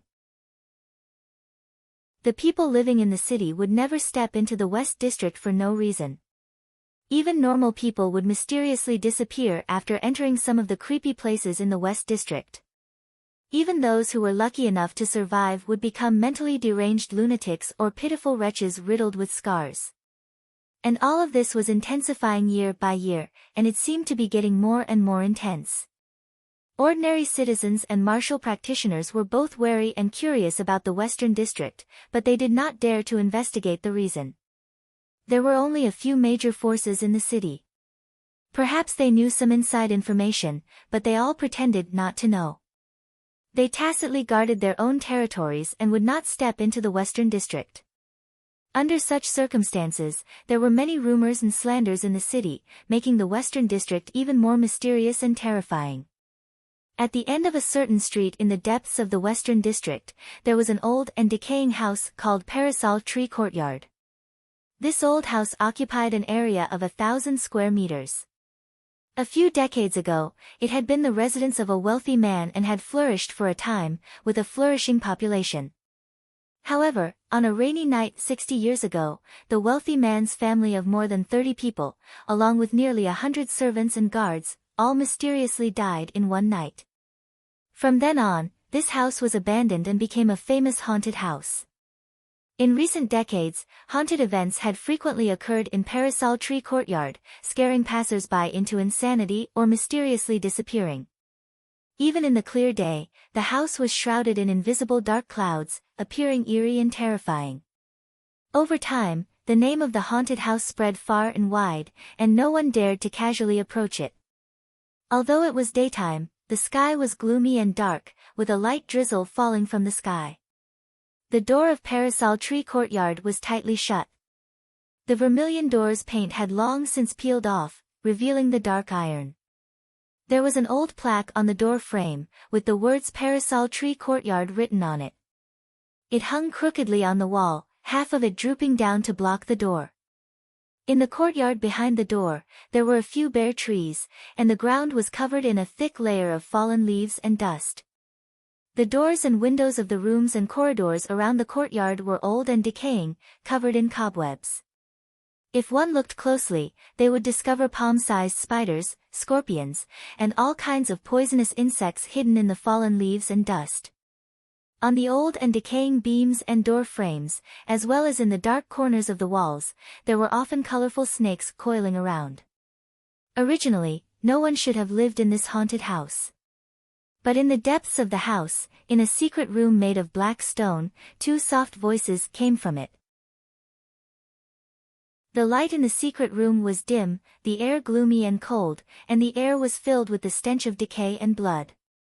Two figures were whispering to each other in the room. One of them was more than 3 meters tall and as muscular as a giant. He had a head full of long red hair, and his body was covered in dense purple hair. He wore a necklace of bone teeth around his neck. His body was naked, and only a black python apron was wrapped around his waist. His entire body exuded a bloodthirsty killing intent. There was no doubt that this person was the Blood Demon King. The person who was standing beside him and conversing with him in a low voice was surprisingly a stooped old woman. This old woman was short and thin, like a 1-meter-tall monkey. She wore a black robe and a cloak, and in her hand was a crooked walking stick. At the top of the walking stick were 2 flat snake heads that were constantly swaying left and right, spitting out their tongues. Under the black cloak, her withered face was covered in thumb-sized pustules and pits, looking extremely sinister and terrifying. In addition to the Blood Demon King and the black-robed old woman, there was also a stone table in the room. On the table was a half-meter-tall purple pagoda. The purple pagoda had 9 floors, and each floor was rotating, flashing with a faint purple light. The 9 floors of the pagoda rotated at different speeds and directions, appearing extremely messy, but there was a unique pattern to it. The purple light from the pagoda was reflected on the walls of the secret room, like a light screen, showing an image. In the image, there were 3 young men and women riding on a white spirit crane, flying through the sky. Seeing this scene, the black-robed old woman curled her toothless mouth and let out a hoarse sneer. He. The prey is coming toward us. The Blood Demon King also revealed a bloodthirsty sneer, clenching his fists, and said, just in time. This king has not drunk the blood of humans for a long time. These little bastards dare to come to Flame Spirit City to find this king. This king will not let them return. Chapter 389. Without a doubt, the image displayed by the 9-story purple pagoda was of Ji Tianqing and Yun Yao, who were thousands of miles away. The Blood Demon Lord stared at the 3 of them in the image, his eyes fixed on Ji Tianqing. His eyes were filled with bloodthirsty intent. Granny Ghost, that kid is very important to me. According to the High Priest's report, that kid seems to have obtained the heavenly astral bead and is closely related to Kenshin. I need your help to find out if that kid has the heavenly astral bead or not. Granny Ghost looked at Ji Tianqing in the image and nodded gently. How dare these 3 juniors come to Flame Spirit City? They really don't know what's good for them. At this point, Granny Ghost paused and asked in a puzzled tone, but why have you been looking for the heavenly astral bead for the past 100 years and are willing to do anything for it? The Blood Demon Lord hesitated for a moment and said in a low voice, I've investigated it before. It said that a drop of Kenshin's divine blood is sealed in the heavenly astral bead. If I get the heavenly astral bead, I can offer it to His Majesty the Demon King and use Kenshin's divine blood to restore His Majesty the Demon King's vitality. Moreover, Kenshin's inheritance can save us demons, allowing us to cultivate like normal people and not turn into hideous monsters. Granny Ghost was stunned for a moment and suddenly grinned. That's a big problem. The true form of you demons is really too ugly. Ha ha ha. The Blood Demon Lord lowered his head and glared at her. He said in a low voice, aren't you ugly? Granny Ghost shook her head and said in a playful tone, I was also a great beauty in the past. Otherwise, how could I have mesmerized you? How could I have made you kneel before me? The Blood Demon Lord rolled his eyes silently and didn't comment on that. Moreover, looking at Granny Ghost's current appearance, he didn't want to say anything more. Granny Ghost naturally understood that. She said in a slightly emotional tone, sigh, it's a pity that in order to obtain more power and master godlike techniques, some sacrifices must be made. When the Blood Demon King heard the complicated tone in her words, he immediately felt the same way and calmed down. He bent down and patted Granny Ghost's shoulder. He said in a low voice, "Granny Ghost, don't think too much. Let's get down to business." Granny Ghost nodded and took out a handful of withered yellow straws from her wide and greasy sleeves. Upon closer inspection, one would discover that they were 16 simple-looking scarecrows, each the size of a palm. Granny Ghost placed the 16 scarecrows on the table in a row, and then took out 16 dark yellow talismans from her sleeves. She held a talisman between her left index and middle fingers while waving the snake-headed walking stick with her right hand. Streaks of green light shot out as she chanted a secret technique. Life is full of calamities and deep enmity. Death is difficult to resolve as a lonely soul. Now, I've been ordered to break through the void and turn into a vengeful spirit to avenge myself. After that, she stuck the talisman in her left hand onto a scarecrow. Suddenly, the talisman ignited with a dark green flame, enveloping the scarecrow as it flew out of the secret room and landed in the courtyard outside. Swoosh! The scarecrow that was enveloped by the flame immediately turned into a 2-meter-tall skinny man in a black robe, standing motionlessly in the courtyard. This skinny black-robed man's body and face were hidden in the black robe, as if he was engulfed by the darkness and could not be seen clearly. The only thing that could be seen was a pair of green light spots in the black robe. They looked like the black-robed man's eyes, but also like 2 balls of dark fire. Granny Ghost used her secret technique again and stuck a talisman on the second scarecrow. Swoosh! The second skinny black-robed man appeared in the courtyard, standing motionlessly, emitting a cold aura of death. Then, as Granny Ghost kept using her secret technique, more and more black-robed men appeared. The third, the fourth, the fifth. After a short while, the 16 scarecrows were stuck with talismans and used her secret technique, turning into 16 black-robed men. Granny Ghost used her left hand to cast a spell and shook the snake-headed walking stick with her right hand, as if she was giving some kind of order. Suddenly, the 16 motionless black-robed men jumped out of the courtyard, passing through the streets and alleys like ghosts, and sped out of the city. After the 16 black-robed men left, Granny Ghost put away her shriveled left hand and said, "All right, let's wait here for the good news." The Blood Demon King witnessed the process of her casting and could not help but grin. "Granny Ghost, I haven't seen you for many years. Your soul curse secret technique is getting more and more exquisite." Granny Ghost chuckled and said with a dry voice, "Haha, it's just a small trick. Let's wait for a good show." It was dusk, and the sun had already set. Night was about to fall. The white crane spirit beast flew continuously for 10 hours and finally crossed more than 2,000 miles, arriving near Yanling City. The spirit crane was circling above a grassland in the dusky sky. Ji Tianqing, Yun Yao, and Long Yun Shao were standing on the back of the spirit crane, looking down at the grassland. Long Yun Shao raised his eyebrows and looked at Yun Yao in front of him. He asked, "Have we arrived at Yanling City?" Before Yun Yao could answer, Ji Tianqing explained, "The grassland below us is the entrance to Yanling City. Yanling City is usually covered by a large array, so it's impossible to see it." Long Yun Shao nodded and did not say anything. After a while, the spirit crane circled a few times in the sky and landed on the grassland with a raging gust of wind. The 3 of them jumped off the spirit crane's back and landed on the grassland. Yun Yao cast a secret technique and put the spirit crane into her jade pendant. Ji Tianqing stood in the lush grassland and looked around, looking for the entrance stone tablet. Yun Yao and Long Yun Shao were silent and secretly looked around.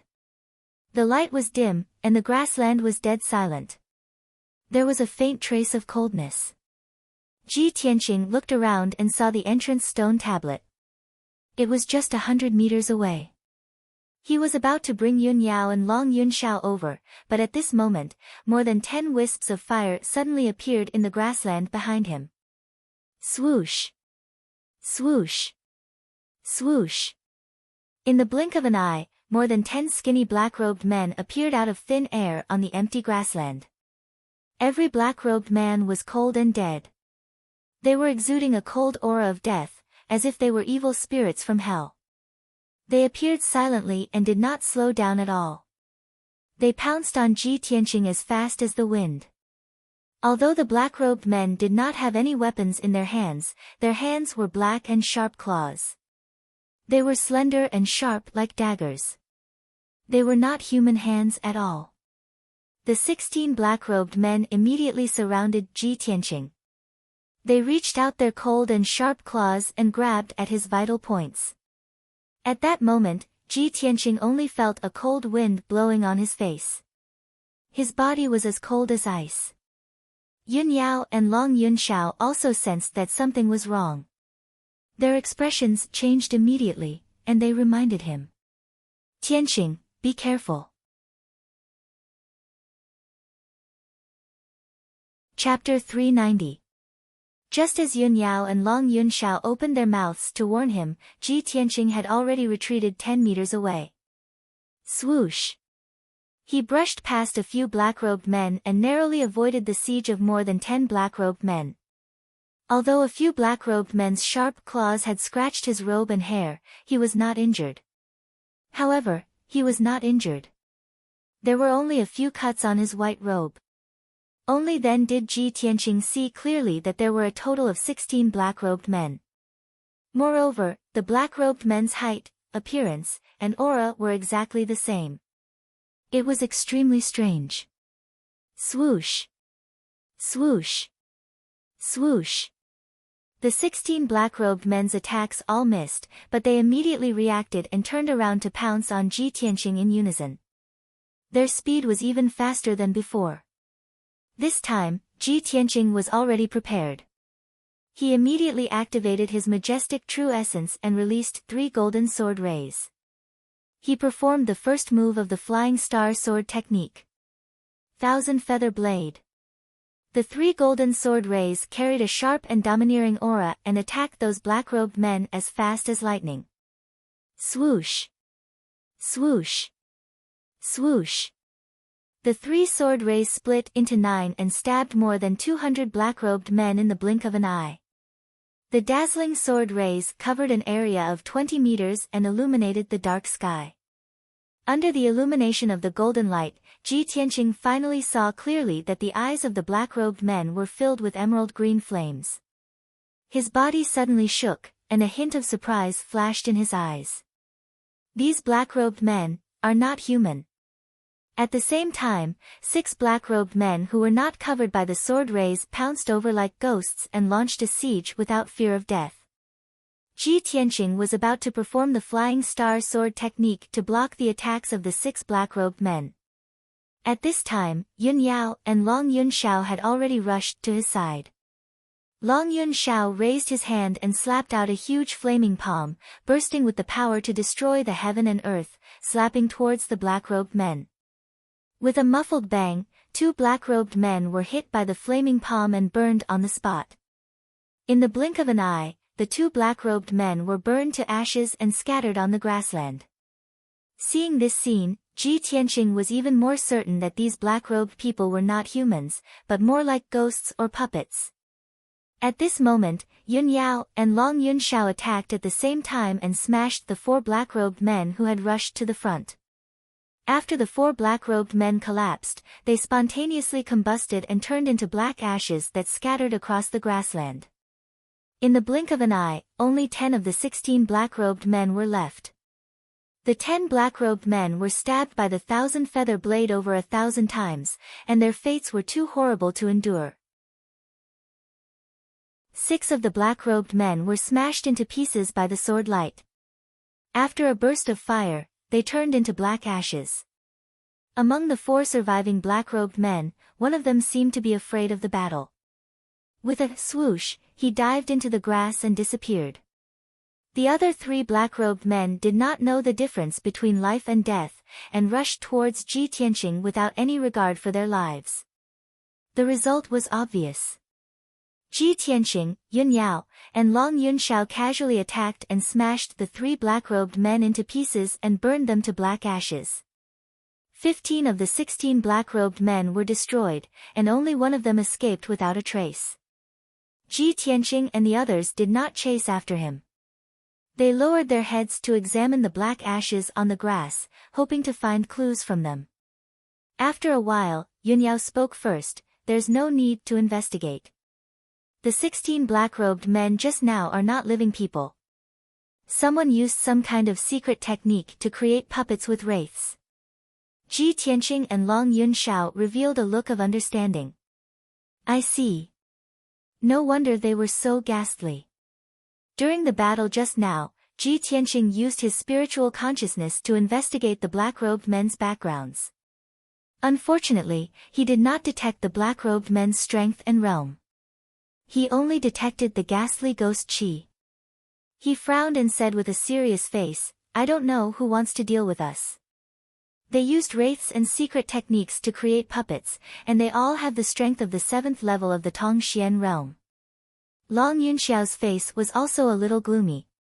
He shouted in a dignified tone, it's most likely the damned demon clan. They found out about our whereabouts and set up an ambush here. I didn't expect that the cruel and bloodthirsty demon clan would not only cause trouble in the Central Plains, but also in the territory of the human race.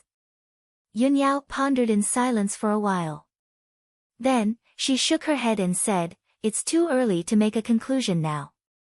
This kind of secret technique to create puppets with wraiths should be some kind of incantation. Not only the demon clan is proficient in it, but some evil sects and forces also know how to use it. Ji Tianqing nodded in agreement and said, Senior sister is right. This is a key clue. We can investigate from the people who are proficient in incantation. Yunyao also nodded and said, Fortunately, there are very few people who are proficient in incantation. As long as we investigate with all our strength, it shouldn't be difficult to find the truth. Long Yunxiao could not help but feel a little jealous when he saw the two of them echoing each other and maintaining the same point of view. However, he did not show it. He quickly suppressed those distracting thoughts and focused his attention on the investigation and the mission to exterminate the demon clan. Not long after, night fell. Ji Tianqing hurriedly led Yunyao and Long Yunxiao to the side of the black stone tablet in the grassland. He took out the atlas badge and placed it on the black stone tablet. Then, he silently injected his true essence. The stone tablet immediately lit up with a silver light and emitted a powerful formation fluctuation. Soon, Flame Spirit City's great protective formation was activated. The scene in front of the three of them changed. An ancient black city appeared out of thin air on the originally empty grassland. The enormous city gates were tightly shut. The three of them walked together toward Flame Spirit City's gates. At the same time, in the haunted house in the western district of Flame Spirit City. Whoosh! A skinny black-robed man suddenly emerged from the ground and appeared in the dark secret chamber. Granny Ghost and the Blood Demon King had been waiting quietly in the secret chamber. When he suddenly saw the black-robed man appear, the Blood Demon King's eyes immediately revealed a strong sense of anticipation. Granny Ghost, quickly take a look at the results. Granny Ghost's left hand formed a seal and her right hand shook the snake-headed walking stick, casting a secret spell. Suddenly, the black-robed man's ghostly fire eyes flickered violently, as if he was conveying some kind of message. Granny Ghost silently sensed for a while. Then, she gently shook her head and sighed. Those three little bastards are quite strong. The phantom puppets could not find the results and were all scattered. As she spoke, she formed another seal and shook the snake-headed walking stick to cast a secret spell. The black-robed man suddenly twisted and turned back into a scarecrow with a whoosh. He quietly lay on the stone table. The Blood Demon King stared at the scarecrow with a look of deep disappointment. Suddenly, he saw a faint trace of black on the yellow scarecrow. What is this? He frowned in confusion and instinctively looked down. Only then did he realize that there was a strand of black hair on the scarecrow. He reached out and twirled the strand of black hair. He muttered to himself, a strand of hair on the puppet's body. Whose hair is this? Hearing this, Granny Ghost's gloomy eyes suddenly emitted a faint green light. Chapter 391. The Blood Demon Lord was a little disappointed. But when he heard Granny Ghost's words, hope rekindled in his heart. Granny Ghost, do you have any ideas? Granny Ghost grinned and sneered. Hee hee, leave it to me. Then, she took the strand of hair and placed it on the 9-story purple pagoda. She made a hand seal with her left hand and shot out wisps of green light into the 9 souls demonic pagoda. The demonic pagoda immediately sped up and emitted purple flames. The strange purple flames wrapped around the strand of hair and kept burning. Then, a surprising scene appeared. The seemingly weak strand of hair was not burned by the purple flames and was still intact. Moreover, the black hair danced in the purple flames, and its color gradually changed. After a few breaths, the black hair turned golden and emitted a faint golden light.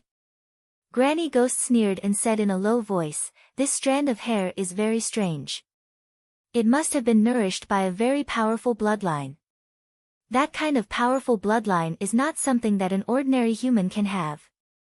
When the Blood Demon Lord heard her words and felt the faint special aura in the hair, his expression changed immediately. The hair did not melt in the fire. Such a miraculous power, I think only the Sword God bloodline can achieve. This strand of hair must belong to Ji Tianqing. He must have fused with the Kenshin blood in the heavenly star bead to have such a powerful bloodline. At the thought of this, the Blood Demon Lord was enraged, and his face was distorted. "Damn you, little bastard. He actually got the Kenshin blood. I must catch him, devour his body and all his blood, and take back the Kenshin bloodline." The Blood Demon Lord clenched his fists, and his eyes were filled with bloodthirst. Ji Tianqing, Yun Yao, and Long Yun Shao were walking on a street in Yanling City. It was the time to light the lanterns, and the streets were all lit up. There were very few people on the streets, and only some restaurants and gambling houses were bustling with activity, making it seem lively and clamorous. Ji Tianqing and the other two seemed to be aimlessly walking around the streets and alleys, observing the city's environment. In fact, the three of them were secretly releasing their spiritual senses to investigate the aura of the demons, looking for clues. Yun Yao's heavenly spirit sacred body was very sensitive to the auras of different races. Long Yun Shao also had a treasure that could detect the auras of the devil clan. Even so, after searching for 2 hours, the three of them were still unable to find any clues about the whereabouts of the demon race. Yun Yao and Long Yun Shao both sensed that the aura in this spirit flame city was extremely chaotic, and some areas were extremely filthy. Trying to find the hidden demons in Spirit Flame City was no different from finding a needle in a haystack. Seeing that it was already late into the night, Flame Spirit City gradually quieted down. Ji Tianqing and the other two had no choice but to temporarily stop their search. At the end of a street, under a dim tree, the three of them discussed their next plan in low voices. Long Yun Shao frowned and said, "We can't keep searching like this. Although this Spirit Flame City is not big, there are all sorts of people here, and the auras of different races are chaotic. The demons hiding in the city are very strong. Their whereabouts and auras are very well hidden. It will be very difficult to find them in a short time." Yun Yao nodded slightly and looked at Ji Tianqing. She asked, "We can't keep searching like this.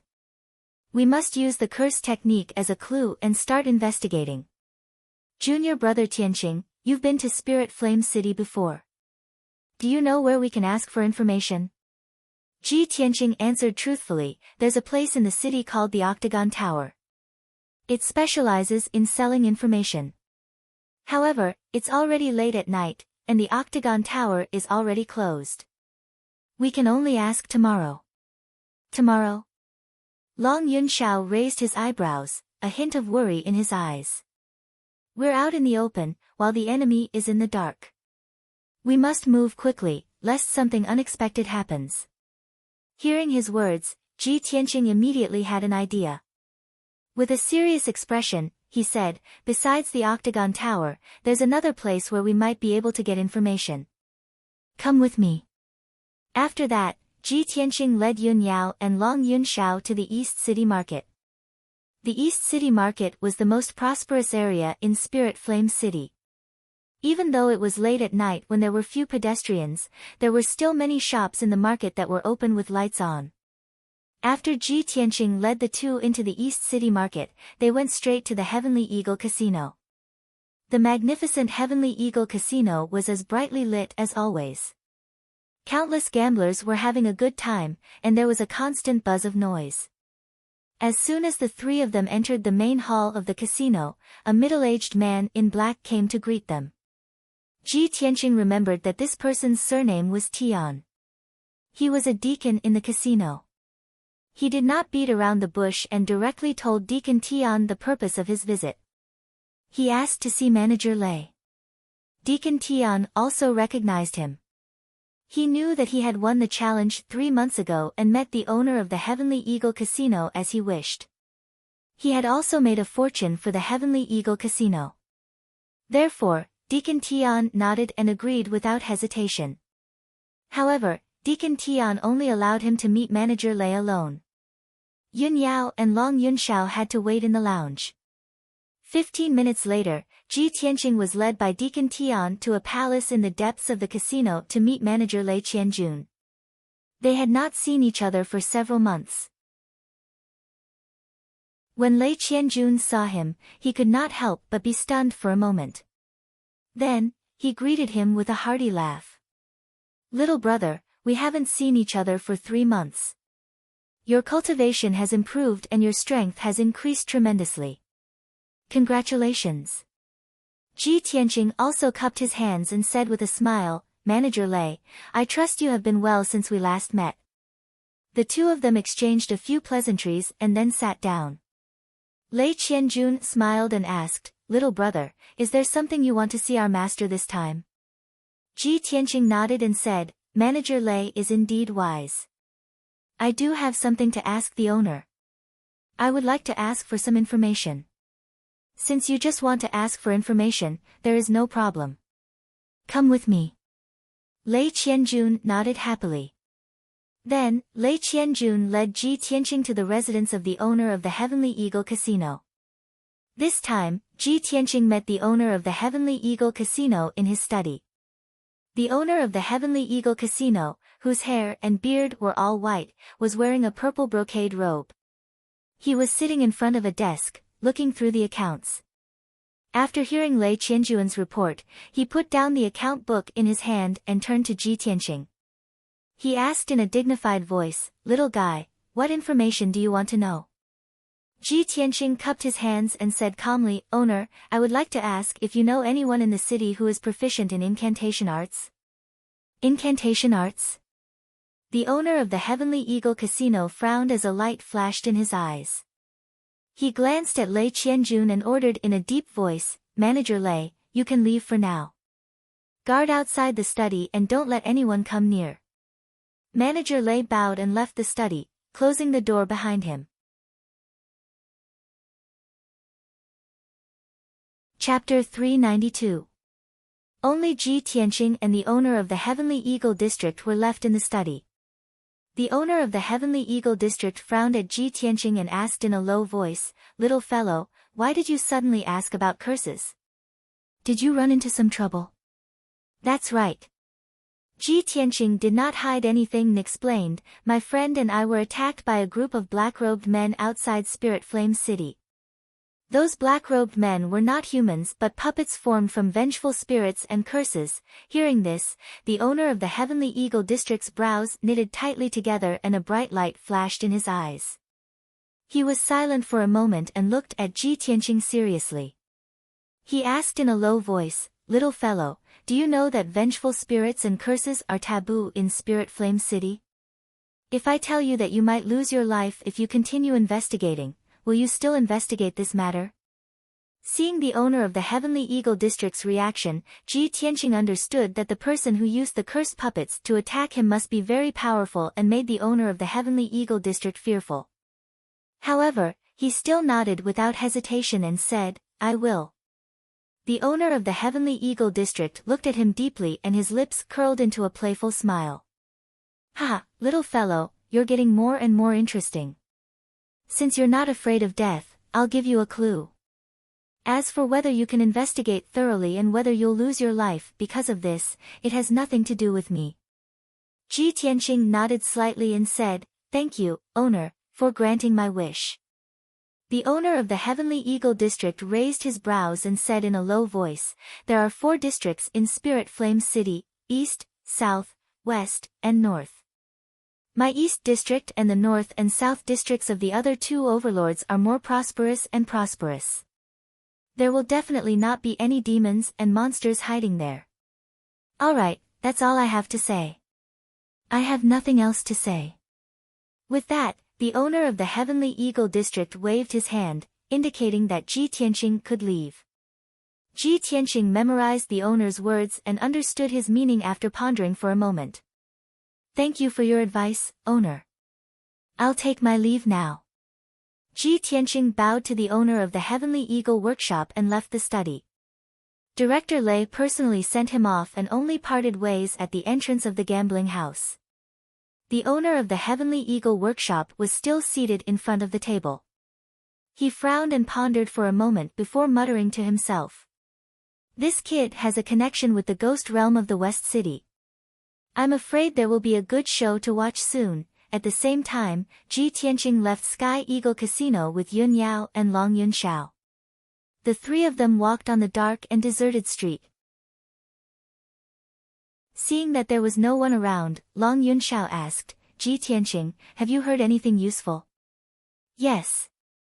Ji Tianqing nodded and said solemnly, "Let's go to the West District and start the investigation there." Long Yunxiao didn't ask for the specific reason and followed Ji Tianqing to the West District. An hour later, the 3 of them had traversed more than half of Spirit Flame City and arrived at the Western District. It was already the middle of the night. The entire Spirit Flame City was silent and had fallen into a deep sleep. The 3 of them had just entered the West District and they realized that something was wrong. The 3 of them stopped at the entrance of an old and dirty street and looked around with solemn expressions. Under the dim night sky, the entire street was as dark as ink. Not a single light could be seen. Although there were rows upon rows of houses and buildings within a few hundred meters in all directions, they were all dilapidated. Moreover, there were no lights or signs of human habitation in those old and dilapidated houses.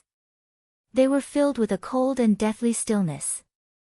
Yun Yao frowned and said in a low voice, "This area is like a ghost town. It's filled with a cold and deathly aura and a strong demonic aura." Long Yunxiao nodded solemnly and said, "Since Yao Yao can sense a strong demonic aura, this should be the place." Ji Tianqing's sharp eyes observed the surroundings and reminded them in a low voice, "This place is very strange. Everyone should be careful." The 3 of them were on high alert as they walked forward. The rustling sound of their footsteps was extremely obvious in the deathly stillness of the night.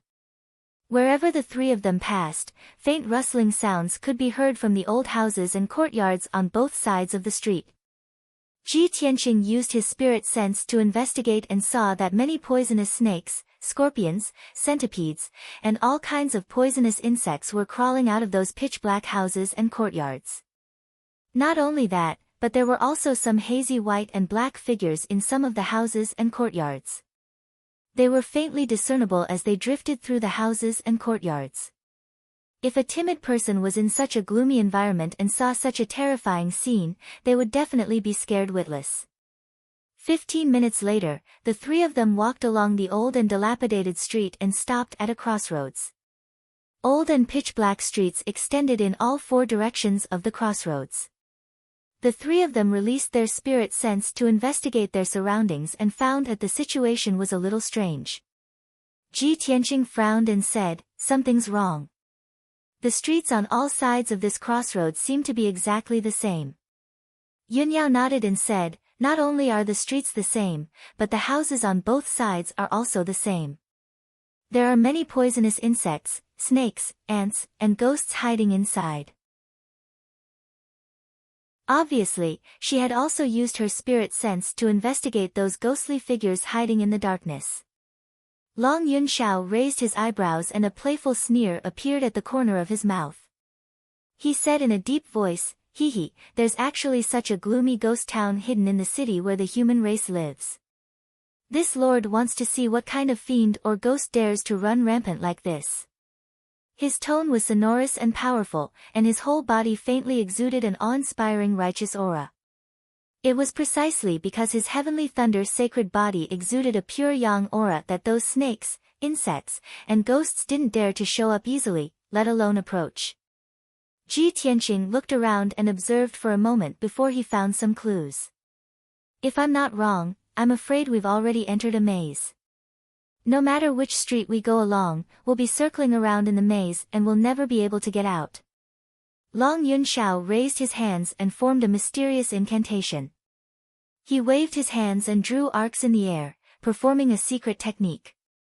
Heavenly Thunder Heart of Five Thunders, mysterious secret technique, earth-surging astral fire, heaven-holding magic eye. As he muttered, a purple brilliance surged between his hands. He wiped his eyes, and his pupils immediately turned dark purple. Suddenly, his eyes became deep and mysterious, and his eyes were sharp and filled with righteous aura. He looked around and immediately saw thousands of light veins faintly appearing in the night sky.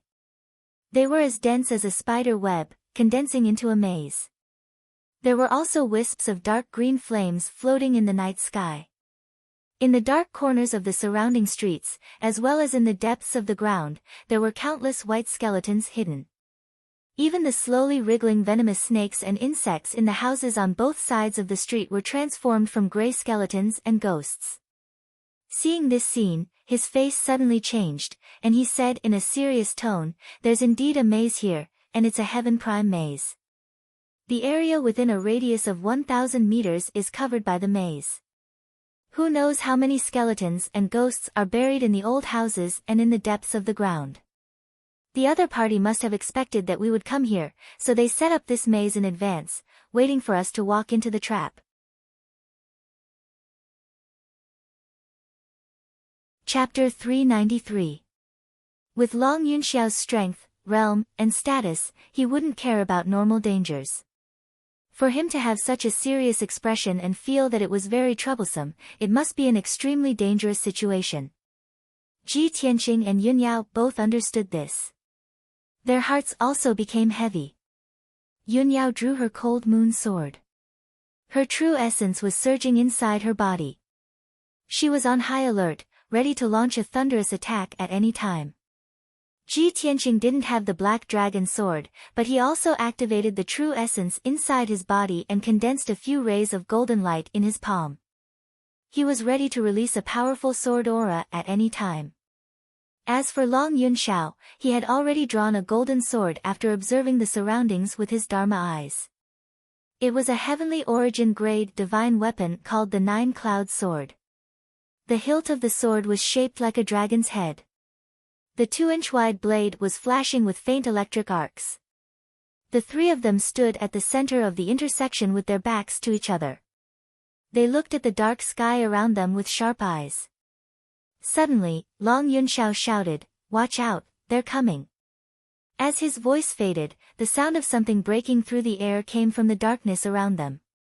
In the next moment, countless white figures appeared out of nowhere in the darkness. They flew across the night sky like a gust of wind and pounced on the three of them.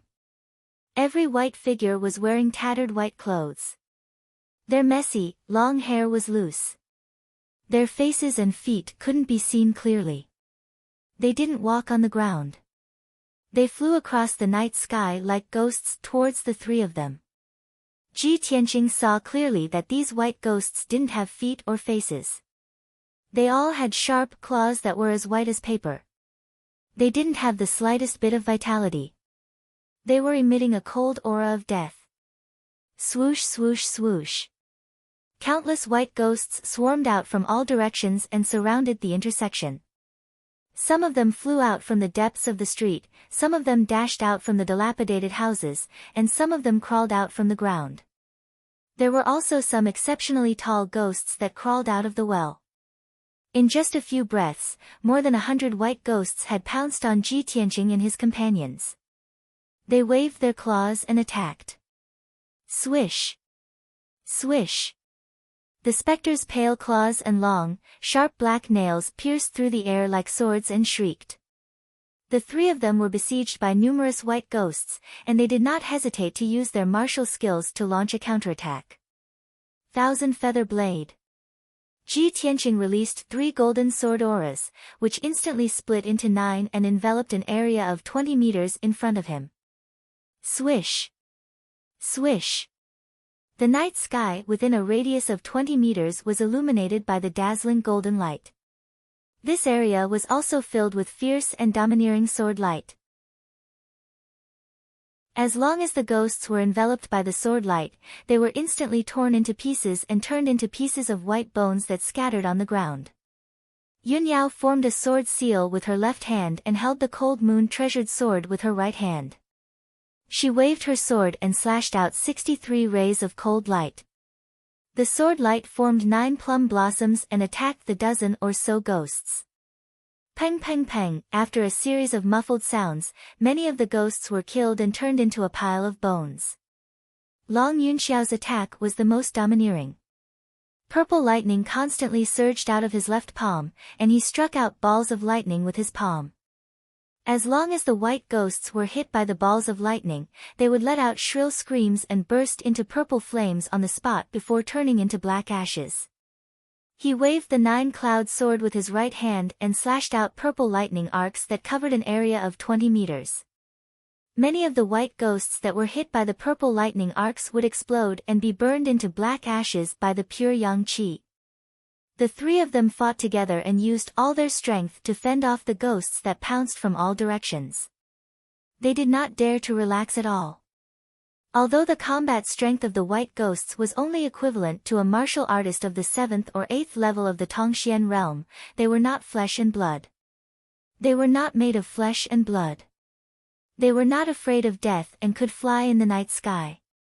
They came and went like the wind and were very fast. These white ghosts were very difficult to deal with, and there were so many of them that it was as if they could never be killed. 15 minutes later, Ji Tianqing and the other two had killed more than 1,000 white ghosts. The ground was filled with grayish-white bones that piled up to half a person's height. Until now, there were no more white ghosts that appeared in the surrounding night sky. Only 3 exceptionally large ghosts were left. They were still flying in the night sky and fighting with Ji Tianqing and the other two. Not only were these 3 ghosts enormous, their strength was also exceptionally strong. They were comparable to a 2nd or 3rd level origin core martial artist. Compared to ordinary ghosts, the most obvious difference was that they all had a ghastly pale and hideous face. 2 balls of dark green flames flickered in their empty eye sockets.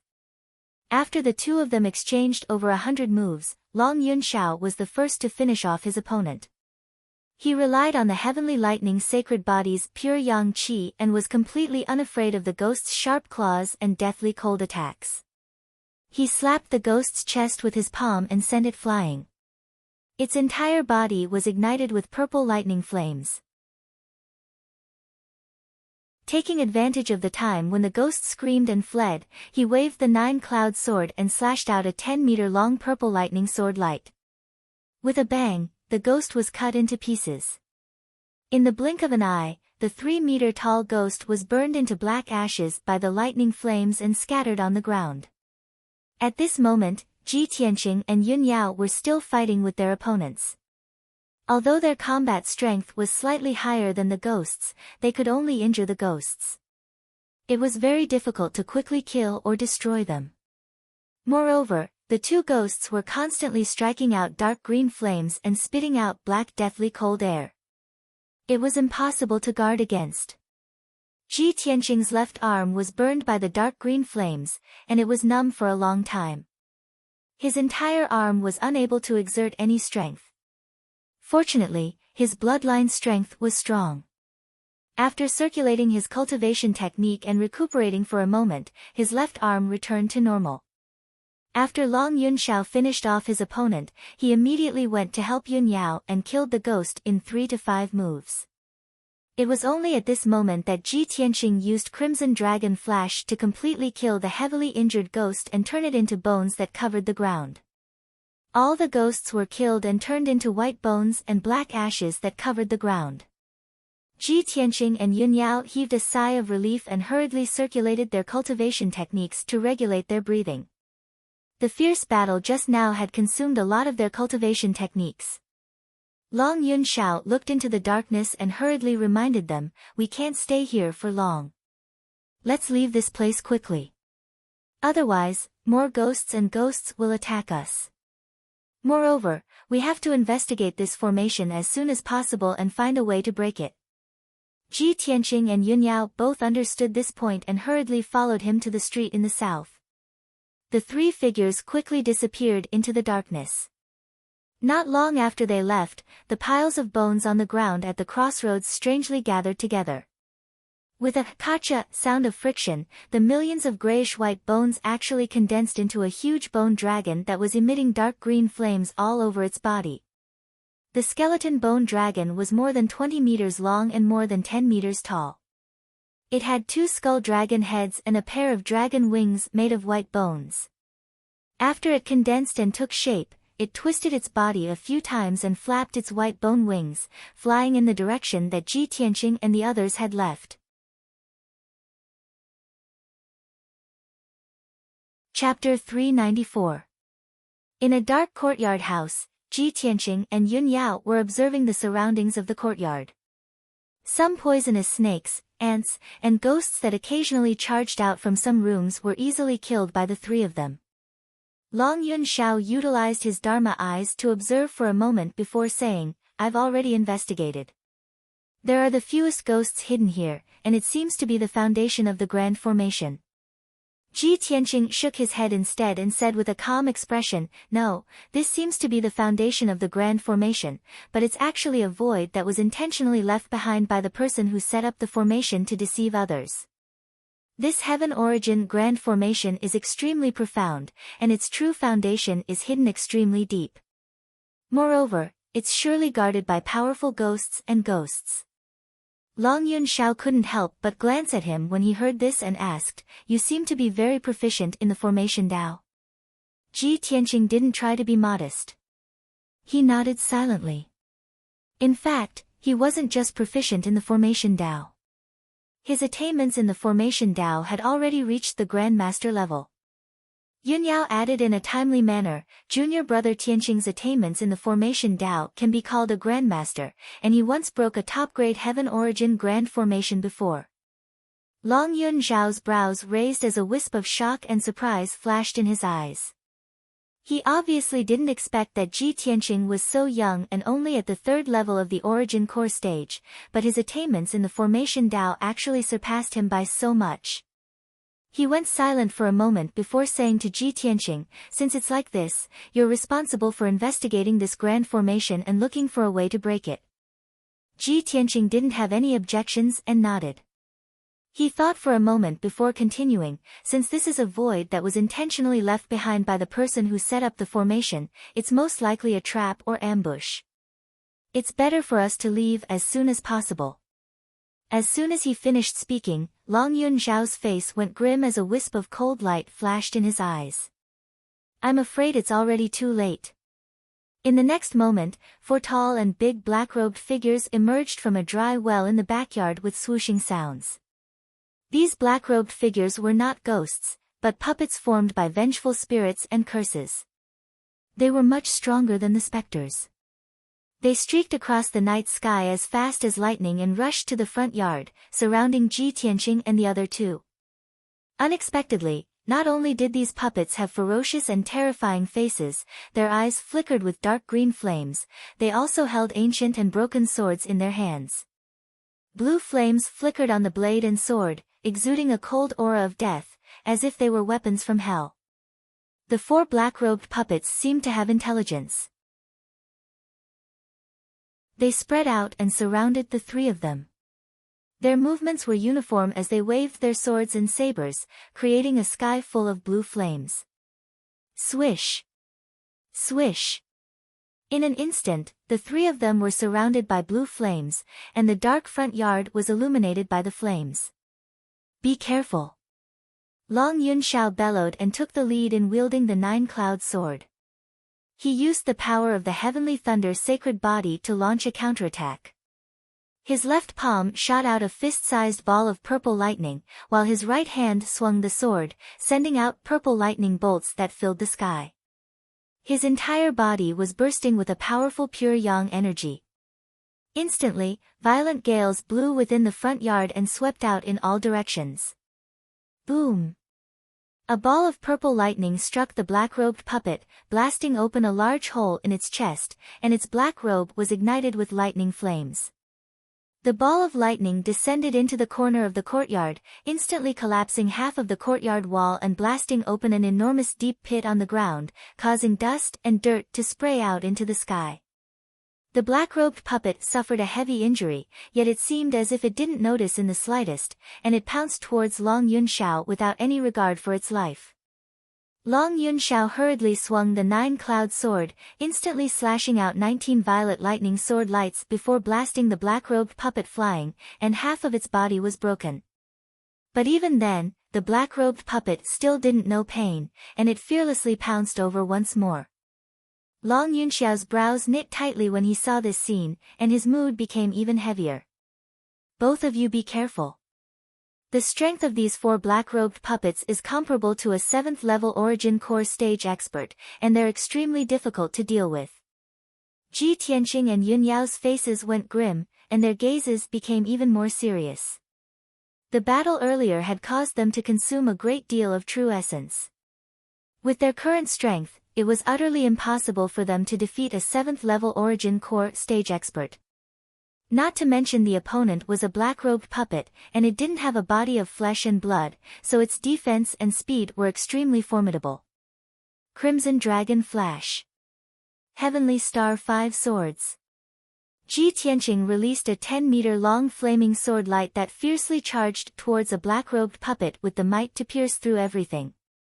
The black-robed puppet wasn't able to dodge in time and was struck by the Crimson Dragon Flash on the spot. Boom! Amidst a muffled bang, the black-robed puppet was blasted flying by the sword light.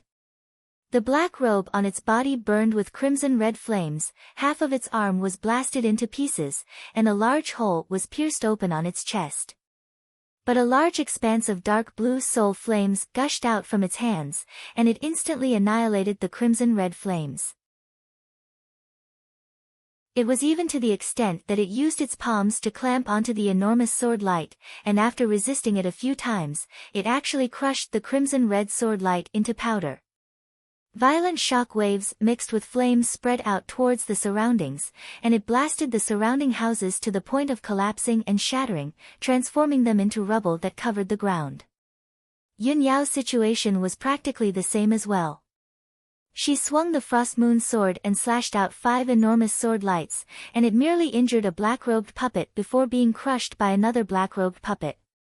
The 3 of them resisted the attacks of the 4 black-robed puppets with all their strength, and they instantly felt as if they'd fallen into a quagmire and were unable to escape. 2 black-robed puppets entangled Long Yunxiao, whereas the other 2 black-robed puppets fiercely attacked Ji Tianqing and Yun Yao, and they were beaten to the point of retreating repeatedly. The 3 of them were quickly forced to separate, and their situation became more and more dangerous. Along with the battle becoming more and more intense, the dazzling brilliance of true essence illuminated the night sky, and muffled bangs sounded out without end as the violent shock waves destroyed the house to the point of shattering. Ji Tianqing and Yun Yao fought with the black-robed puppets for 100 breaths of time, and they were both injured. Yun Yao was hit by a gust of black deathly cold energy, and she was sent flying a dozen meters away, falling into the rubble with blood flowing out of the corner of her mouth. Before she could escape from the rubble, a black-robed puppet had already pounced on her, and it slashed out a dozen dark blue sword lights, which enveloped the space above her head. She was about to be hit by the dark blue sword lights, and even if she didn't die, she would be seriously injured. At this moment, Long Yunxiao turned into a purple lightning and rushed over from the side, blocking in front of Yun Yao. He swung his sword with all his strength, and the sword lights filled the sky, destroying the dozens of dark blue sword lights, and saving Yun Yao in time. Meanwhile, Ji Tianqing and a black-robed puppet were fighting in the backyard. He was hit in the back by the black-robed puppet, and his whole body was enveloped by the dark blue soul fire, and he was ruthlessly smashed into a house, smashing several walls into pieces. Fortunately, when he was hit by the black-robed puppet's broken sword, a golden light shone on his back, and a golden battle robe appeared. The golden battle robe blocked the power of the slash, and he was unharmed. However, he fell into the rubble, and his body was buried by the rubble. His whole body seemed to be frozen, and he couldn't move. The eerie blue soul fire not only froze his fleshly body, but also nearly froze his soul, causing his consciousness to become muddled and blurry. At the moment of life and death, the Kenshin bloodline exploded with dazzling golden light, releasing a vast and mighty power that rushed through his body. When the dark blue soul fire met the Kenshin bloodline power, it was like ice meeting the sun, melting and disappearing instantly. In the blink of an eye, Ji Tianqing returned to normal, and hurriedly climbed out of the rubble.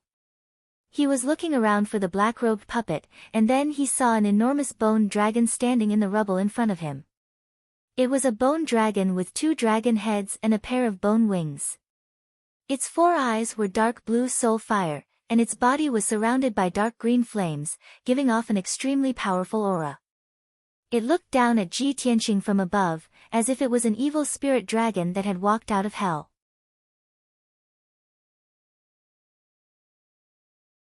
Chapter 395. Ji Tianqing didn't expect that a spectral bone dragon would appear out of nowhere in the courtyard and appear in front of him without making a sound. The black-robed puppet that had attacked him earlier was standing beside the spectral skeletal dragon. Its posture was stiff, as if it did not dare to move at all. Seeing this, his pupils constricted and his entire body tensed up. One black-robed puppet was already very difficult to deal with. He could not kill it even after using all his skills. Now, another spectral skeletal dragon had appeared, and its strength was obviously several times stronger than the black-robed puppet. Even if he used all his trump cards, he might not be able to defeat the spectral skeletal dragon. Just as he was thinking about how to deal with it, the spectral skeletal dragon had already raised its huge white bone claw and slammed it down with the weight of Mount Tai. At the critical moment, Ji Tianqing instinctively used the shadowless step and retreated to the side as fast as lightning. Bang! The huge white bone dragon claw brushed past him and slammed into the brick ruins with a loud bang. Suddenly, the ground shook violently, and the houses within a 100-meter radius collapsed and turned into ruins. A huge crater was formed in the ground, and densely packed gullies appeared around it. Dust and gravel flew everywhere, whistling through the night sky and hitting the nearby houses like hidden weapons. The surrounding houses were also affected, and they were on the verge of collapse from the violent shockwave. Ji Tianqing was lucky enough to escape the attack and was not hit by the spectral skeletal dragon's claw. But he was swept away by the violent shockwave, and his body was involuntarily sent flying more than 10 meters away, falling into the ruins. Amidst the crashing sounds, he smashed into the ruins, crushing many bricks and tiles into powder. He did not care about the dust on his body, and hurriedly got up from the ruins, turned around, and tried to escape. However, the spectral skeletal dragon had already rushed to his side. It raised a pair of gigantic white skeletal dragon claws and slammed them down at lightning speed with the power to destroy heaven and earth. The 2 white bone dragon claws covered an area with a 20-meter radius, and they instantly slammed into the top of his head, about to crush him into powder. At this critical moment, he could not dodge at all. He could only rely on the Kenshin battle robe to resist the attack of the white bone dragon claw. However, just as he covered his body with the Kenshin battle robe and was about to be hit by the white bone dragon's claw, a bolt of purple lightning came from the side. "Get out of the way!" Following an anxious shout, the purple lightning rushed to Ji Tianqing's side and pushed him more than 20 meters away, leaving the attack range of the white bone dragon claw. Almost at the same time, Long Yunxiao's figure appeared in the purple lightning. He raised his palms with all his might and condensed 2 enormous purple palms with purple lightning, blocking the 2 white bone dragon claws head-on. Boom! Amidst a deafening muffled sound, Long Yunxiao's lightning palm forcibly blocked the white bone dragon claw. However, he was also suppressed by the peerlessly terrifying power to the point that his back was bent, and his legs had completely sunk into the ground. Seeing this scene, Ji Tianqing was stunned, and a hint of surprise flashed in his eyes. Long Yunxiao actually saved me at such a critical moment. He had the Kenshin battle robe to protect him. He did not need Long Yunxiao's help at all, and he would not be injured. However, he did not expect that Long Yunxiao would actually risk his life to save him. He felt both disbelief and doubt, and he could not see through Long Yunxiao's character. At this moment, Yunyao also rushed over and shouted anxiously, "Tianqing, come over quickly." Ji Tianqing saw that her face was pale and there was blood at the corner of her mouth. She was obviously injured. Moreover, the two black-robed puppets were attacking her from both sides. He quickly ran to Yunyao and joined forces with her to resist the attacks of the two black-robed puppets. Taking advantage of this opportunity, Yunyao sent a voice transmission to him. "Tianqing, that's the spectral skeletal dragon. Its combat power is comparable to a powerhouse at the peak of the origin core stage. Only Long Yunxiao can deal with it." As Ji Tianqing fought with the black-robed puppets, he did not forget to look back at the spectral skeletal dragon and Long Yunxiao. He saw that Long Yunxiao was holding up the giant lightning palms, supporting the spectral skeletal dragon's giant claws. Dazzling lightning burst out from his body as he unleashed 120% of his power. He actually managed to push the spectral skeletal dragon back dozens of meters. Then, he held the nine-cloud sword with both hands and jumped 100 meters into the air. He slashed down a 100-meter-long purple lightning sword ray. 10,000 thunderbolts. The huge spectral skeletal dragon did not have time to dodge and was hit by the huge lightning sword ray. One of its wings was cut off, and countless bones flew out. Kaboom! Amidst the deafening noise, the 100-meter-long lightning sword ray slashed the ground. A 100-meter-long gully was formed on the ground, and countless cracks spread out in all directions. The dozens of houses nearby were all destroyed and turned into ruins by the violent shock wave. Obviously, Long Yunxiao was enraged and unleashed all his power. Before the spectral skeletal dragon could counterattack, he swung his sword and slashed out 3 lightning bolts that could split the sky and earth apart. The spectral skeletal dragon also raised its 2 dragon heads and spewed out blue soul fire that covered an area of 100 meters. Long Yunxiao and the spectral skeletal dragon engaged in a fierce battle that shook the sky and earth. The surrounding houses were all turned into ruins. Seeing that Long Yunxiao was not at a disadvantage, Ji Tianqing retracted his gaze and focused on the black-robed puppets. He unleashed all his power and unleashed his trump card to fight with the black-robed puppets. Water split. Mountain river smash. The 10-meter-long golden sword ray carried the power to destroy everything. It shattered the black-robed puppets into pieces and created many gullies on the ground. Yunyao also wielded the cold moon sword coldly and unleashed her trump card. Moonlight splendor. River of stars. The cold moon sword in her hand turned into a 10-meter-long moonlight sword ray and slashed at the black-robed puppets. The two of them worked together and cooperated well. It only took them 100 breaths to kill the 2 black-robed puppets. The 2 black-robed puppets completely collapsed and turned into pieces of bones on the ground.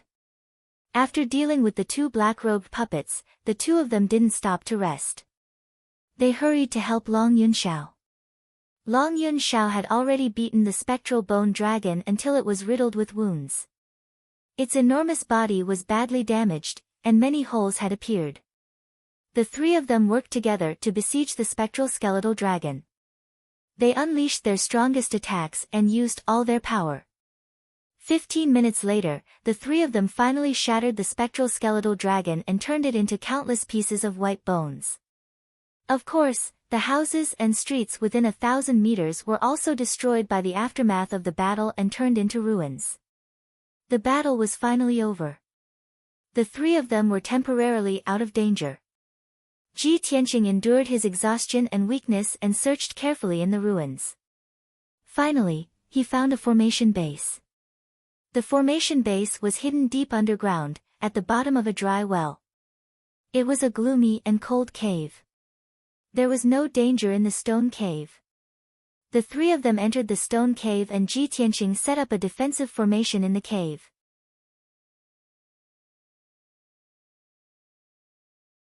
Chapter 396. Time quietly passed in the dark, cold cave. Ji Tianqing, Yun Yao, and Long Yun Xiao all sat cross-legged on the ground, silently circulating and adjusting their breathing. 8 hours passed, and it was the morning of the second day. During this time, the three of them did not encounter any danger, nor were there any ghosts or puppets that attacked them. Long Yun Xiao's strength was the strongest, and he was not injured. He was the first to recover his strength and end his cultivation. After that, Yun Yao also ended her cultivation and opened her eyes. Long Yun Xiao looked at her with a face full of concern and asked gently, "Yao Yao, are your injuries okay?" Yun Yao nodded. "I've already recovered. It's not a big problem." Long Yun Xiao still wanted to say something, but Yun Yao had already stood up and walked out of the cave. "Son of Heaven, you stay here and protect junior brother Tianqing. I'll go outside and investigate." Long Yun Xiao was startled and said worriedly, "Yao Yao, it's too dangerous outside. You stay here, I'll go check the situation." Yun Yao gently shook her head and said calmly, "It's already morning outside, and the Bone Spectre Dragon has already been killed. What danger can there be? I want to investigate the aura of the demon race." "You can't help." Long Yun Xiao was speechless, but he could not persuade her. He could only warn her, "Then you must be careful. If there's any danger, immediately retreat." Amen, Yun Yao responded and quickly left the cave. Half an hour later, Ji Tianqing's true essence had completely recovered, and he ended his cultivation. When he opened his eyes, he saw that there was only him and Long Yun Xiao in the gloomy cave. "Son of Heaven, where did eldest senior sister go?" Long Yun Xiao turned to look at him and said truthfully, "She's outside investigating the aura of the demon race." Ji Tianqing nodded silently. After a moment of silence, he said, "Thank you for helping me when I was attacked by the Bone Spectre Dragon." Long Yun Xiao leaned against the cold stone wall, closing his eyes to rest. He calmly said, "It's nothing." Ji Tianqing raised his eyebrows and asked doubtfully, "Why did you save me in such a dangerous situation? If I'm killed by the spectral bone dragon, wouldn't that be exactly what you want?" He believed that if it were anyone else, they would not have helped him out like Long Yun Xiao. Long Yun Xiao opened his eyes and looked at him. He said in a serious tone, "Ji Tianqing, you and Yao Yao are secretly in love. You and I are rivals in love. Of course I don't like you. However, I am definitely not the kind of person who would do anything to achieve my goals. I will take you seriously and see you as my opponent. I will defeat you fair and square and take back Yao Yao's heart. Besides, if I leave you to die and you get killed by the spectral skeletal dragon, Yao Yao will definitely look down on me." Although Ji Tianqing and Long Yun Xiao were rivals in love, when Ji Tianqing heard Long Yun Xiao's words, he could not help but feel deep respect. He secretly thought, Long Yun Xiao is indeed worthy of being the imperial court's son of heaven.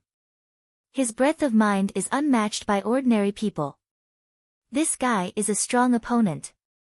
After a moment of silence, Ji Tianqing asked another question that had been bothering him. "Son of Heaven, with your status and power, what kind of woman can't you get? Eldest senior sister is cold to you. Why do you insist on pestering her?" Long Yun Xiao raised his eyebrows and smiled. "Yes, with my status, no matter who I choose to be the heavenly concubine, it will be her luck and glory. Everyone in the world respects me as the imperial court's son of heaven. When I was young, everyone followed me and gave in to me. No one dared to go against my will. However, Yao Yao is different from the rest. She is the most special person. She is probably the only one who disdains me and treats me coldly. Speaking of this, his eyes revealed a deep look of reminiscence. He continued in a playful tone, "The first time I saw Yao Yao was at her father's 100th birthday banquet. She was only 12 years old at that time, but she was already beautiful and elegant. I still remember that day. She was wearing a long dress with a moon and a frozen star and a pair of phoenix boots. She was quiet and elegant, just like a little fairy. I used the birthday banquet as an excuse to get close to her. I pestered her and wanted to talk to her. However, she completely ignored me. She would rather have a little spirit bird as her companion than to even look at me. From that day onwards, I made up my mind to marry her in this life and let her see my sincerity and loyalty."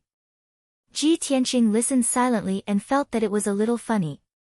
Everyone followed Long Yunxiao, only Yun Yao was cold to him. So he didn't like other women and swore to marry Yun Yao as his concubine? Why does it seem like he's angry? He wanted to ask Long Yunxiao a few more questions about Yun Yao, but Yun Yao came back and quickly walked into the stone cave. Long Yunxiao's eyes immediately fell on Yun Yao and asked with concern, "Yao Yao, did you encounter any danger? Did you find anything?" Yun Yao glanced at him. Seeing that Ji Tianqing had finished his cultivation, she said, "The sky is bright. There are no ghosts wandering outside. I just checked. The demon's aura is outside the formation. It seems to be hiding in the depths of the West District." Ji Tianqing nodded slightly and said in a serious tone, "In that case, let's break the formation as soon as possible. After leaving this maze, we can find the demon." Long Yunxiao nodded in agreement. "There's no time to lose.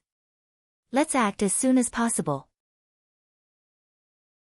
Therefore, the three of them used their strengths and explored the foundation of the formation in the stone cave to find a way to break it. Ji Tianqing abandoned all distracting thoughts and focused on the stone wall of the stone cave. He formed a seal with both hands and used his formation skills to explore the foundation of the formation with full concentration. After 2 hours, he found some clues. Through the structure of the foundation of the formation and the network of the formation, he concluded that this maze formation used the two formations Frost Soul Shadow and Smoke Net 100 changes. Although the person who set up the formation did not use vital essence and spiritual qi of heaven and earth, but gloomy ghost qi and bloody devil qi, and made some changes to the two formations. But as the saying goes, no matter how many changes there were, the essence of the formation remained the same. Ji Tianqing started from the foundation of the formation in the stone cave and began to reverse analyze it. He identified the network of the formation and the other foundations of the formation. After 4 hours, he used his formation skills to break the formation. Long Yunxiao and Yun Yao still didn't know much about this great array, but under his guidance, they quickly understood the crux of the matter. The two of them also helped him break the formation, so the speed of breaking the formation increased a little. After 12 hours, an entire day had passed. It was time for night again. At this time, Ji Tianqing finally succeeded in breaking the formation with the help of Yun Yao and Long Yunxiao. Of course, breaking the formation was not destroying it. He could only open a passage in the formation, but he could not completely destroy it.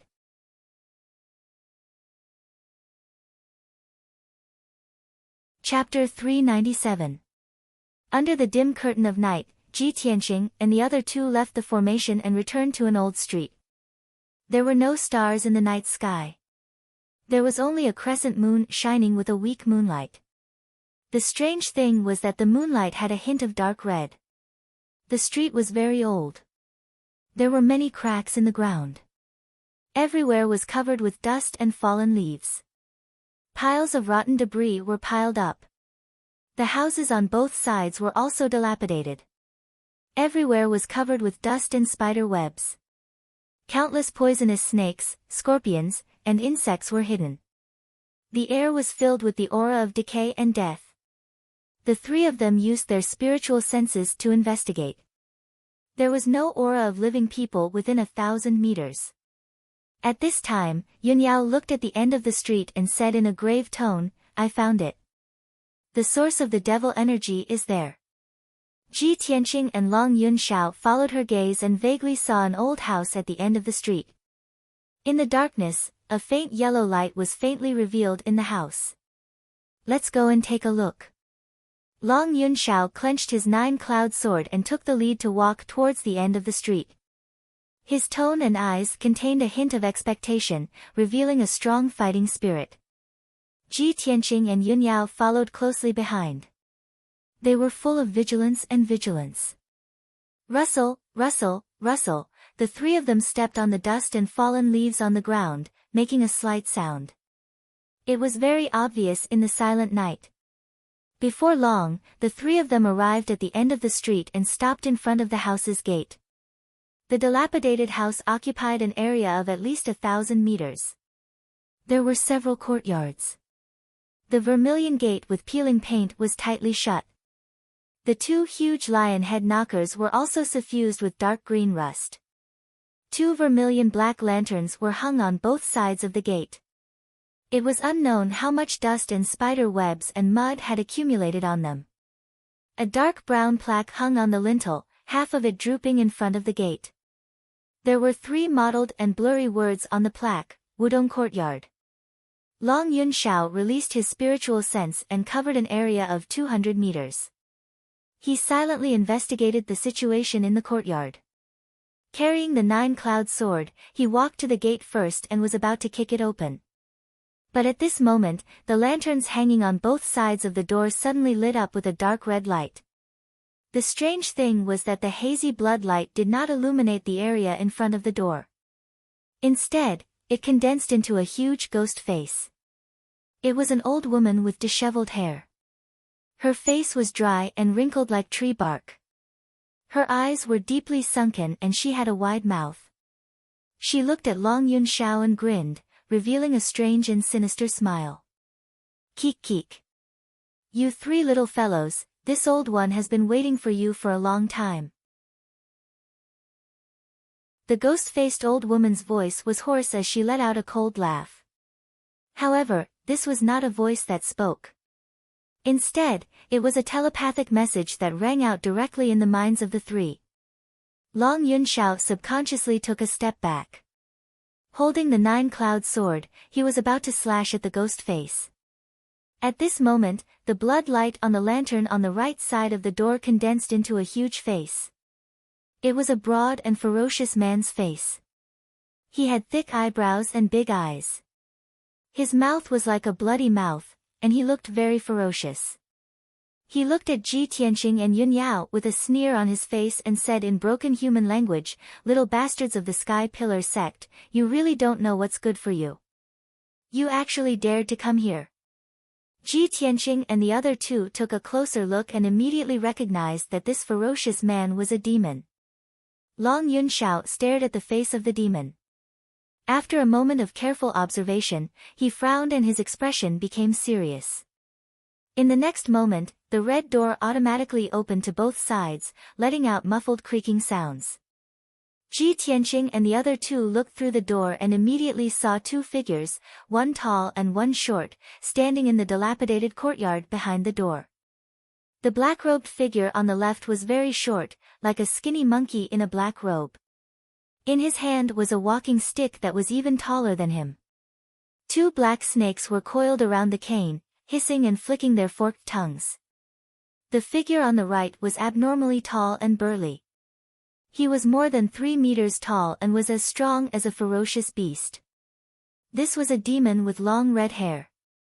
He wore a necklace of bone teeth around his neck and a black python apron around his waist. There was no doubt that these two figures were the Blood Demon King and Granny Ghost. The two of them looked coldly at Ji Tianqing and the other two outside the door. Their bodies were emitting a strong aura of death and bloodthirst. When Long Yunxiao saw the Blood Demon King's appearance, his expression changed, and a glint flashed in his eyes. Blood Demon King. It's actually him. Long Yunxiao recognized the Blood Demon King and immediately used his spiritual sense to remind Ji Tianqing and Yunyao. I didn't expect the Blood Demon King to come personally. He's a great demon who has been famous for 100 years. He has killed countless people in our territory. He's very powerful. With the strength of the three of us, we're no match for him. Long Yunxiao didn't expect that the demon hiding in Yanling City was the Blood Demon King. Before he left the imperial court and came to the Tianjin region, he had investigated the demon race. He had a certain understanding of the Blood Demon King and the Blood Demon tribe. The Blood Demon King was one of the best among the Sky Origin Realm experts. Long Yunxiao had just entered the Sky Origin Realm not long ago. He was no match for the Blood Demon King. At this moment, his heart felt like it had fallen into an ice cellar. He was extremely vigilant. When Ji Tianqing and Yun Yao heard the name, Blood Demon King, their expressions changed and became serious. Blood Demon King. He's the leader of the Blood Demon tribe, the father of the Blood Moon Infanta. For the past 100 years, the demon race has been wreaking havoc in the Tianjin region and Yongan region. They have killed countless human warriors under the orders of the Blood Demon King. He's the real Demon King, a cruel and bloodthirsty executioner. When the Blood Demon King saw the reaction of Ji Tianqing and the other two, he immediately grinned. He, little guys, don't you think it's too late to be afraid and regretful now? Tonight, I'll use your blood and souls as a sacrifice to teach the Sky Pillar sect a painful lesson. As soon as he finished speaking, he waved his hand and sent out a huge ball of blood light that enveloped the three of them. Swoosh! The dark red blood light that was so dense that it couldn't be dispersed turned into a blood net that covered the sky and the sun. It covered an area of 30 meters and covered the three of them. Invisible changes immediately occurred around Ji Tianqing and the other two. The night silently twisted, and the air seemed to have solidified. It was like a pool of mud that trapped the three of them and made it difficult for them to move. Get out of the way. Danger! Long Yunxiao and Ji Tianqing warned almost at the same time. They wanted to pull Yun Yao and escape to the sides. However, Ji Tianqing and Yun Yao were weaker. They had to put in a lot of effort for every step they took. Swoosh! Long Yunxiao could still move freely and was about to escape from the blood net's range.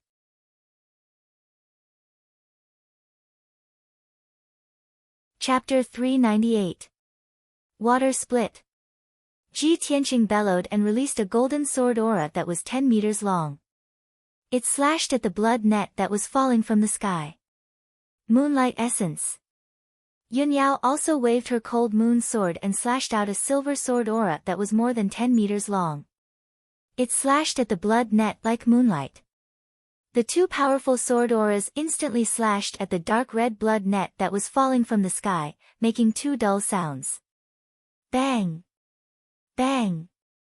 However, the two sword auras failed to break the blood net. Instead, they collapsed into pieces and were immediately swallowed by the blood net.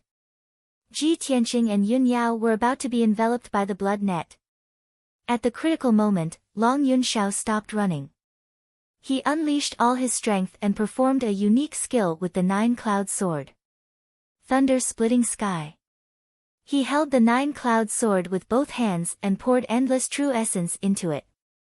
A sword aura of purple thunder that was 20 meters long was condensed and slashed at the blood net. The purple thunder sword radiance sliced open a crack in the strange yet flexible blood web with a chila sound. The gap quickly expanded and spread to both sides. In the blink of an eye, it turned into a big hole. Ji Tianqing and Yun Yao immediately jumped through the big hole and out of the blood net. In the next moment, the blood net fell from the sky and covered the gate and the walls of the house. After a series of hissing sounds, the whole gate and the red brick walls were corroded into black ashes by the blood net and fell to the ground. Furthermore, after the blood web landed on the ground, it corroded the stone floor until it was riddled with holes, revealing palm-sized gullies. Seeing this scene, Ji Tianqing and Yun Yao both felt scared and relieved. If they were enveloped by the blood net, their flesh and blood would be sucked dry and corroded into black ashes. We can't stay here for too long. Run! Long Yunxiao rushed over without hesitation. He pulled Yun Yao and fled in the direction they came from. Ji Tianqing also hurriedly followed, using his shadowless steps with all his might, running as fast as lightning. In Wudong Courtyard, Blood Demon King and Granny Ghost both sneered. "Hee hee, you want to leave after coming here?" The Blood Demon King sneered and once again sent out 3 blood-red light beams towards Ji Tianqing and the other 2 at lightning speed. The blood-red beam of light pierced through the night sky and immediately transformed into 3 gigantic blood-red palms that slammed toward the 3 of them. Granny Ghost cast a spell with her left hand and waved the snake-headed walking stick with her right hand. She cast a secret technique and stomped the walking stick on the ground. Suddenly, the entire street outside the Wudong Courtyard collapsed with a series of cracking sounds. Dense cracks appeared on the ground, extending to both sides. The houses and mansions on both sides of the street crumbled into rubble, falling towards the middle of the street, trying to bury the 3 of them on the spot. Not only that, under the cracks on the ground, many ghosts condensed from white bones crawled out from the ruins of the houses and mansions on both sides. They bared their fangs and brandished their claws as they pounced on the 3 of them. In an instant, the ground and mountains within a radius of 1,000 meters shook, releasing a gloomy ghost aura that soared into the sky, turning into a ghost domain. Long Yunxiao took the lead and rushed to the front, constantly waving his 9-cloud sword and slashing away the white bone ghosts that pounced on him from both sides. Ji Tianqing and Yunyao followed closely behind. Their figures dodged left and right, narrowly avoiding the collapsed brick ruins on both sides and the attacks of the skeletal ghosts.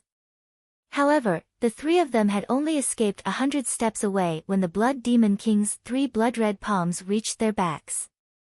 The speed of the blood-red palms was so fast that Ji Tianqing and Yunyao couldn't dodge them in time. At the critical moment, Ji Tianqing's mind moved. A golden light lit up behind him, and the Kenshin battle robe appeared. He subconsciously hugged Yunyao and held her tightly in his arms, covering her body with the Kenshin battle robe. Before Yunyao could react, 2 blood-red palms with a radius of 5 meters hit her and Ji Tianqing with a loud bang. Bam! With a deafening muffled sound, Ji Tianqing and Yunyao were sent flying at the same time. They rolled and smashed into the brick ruins on the side of the street.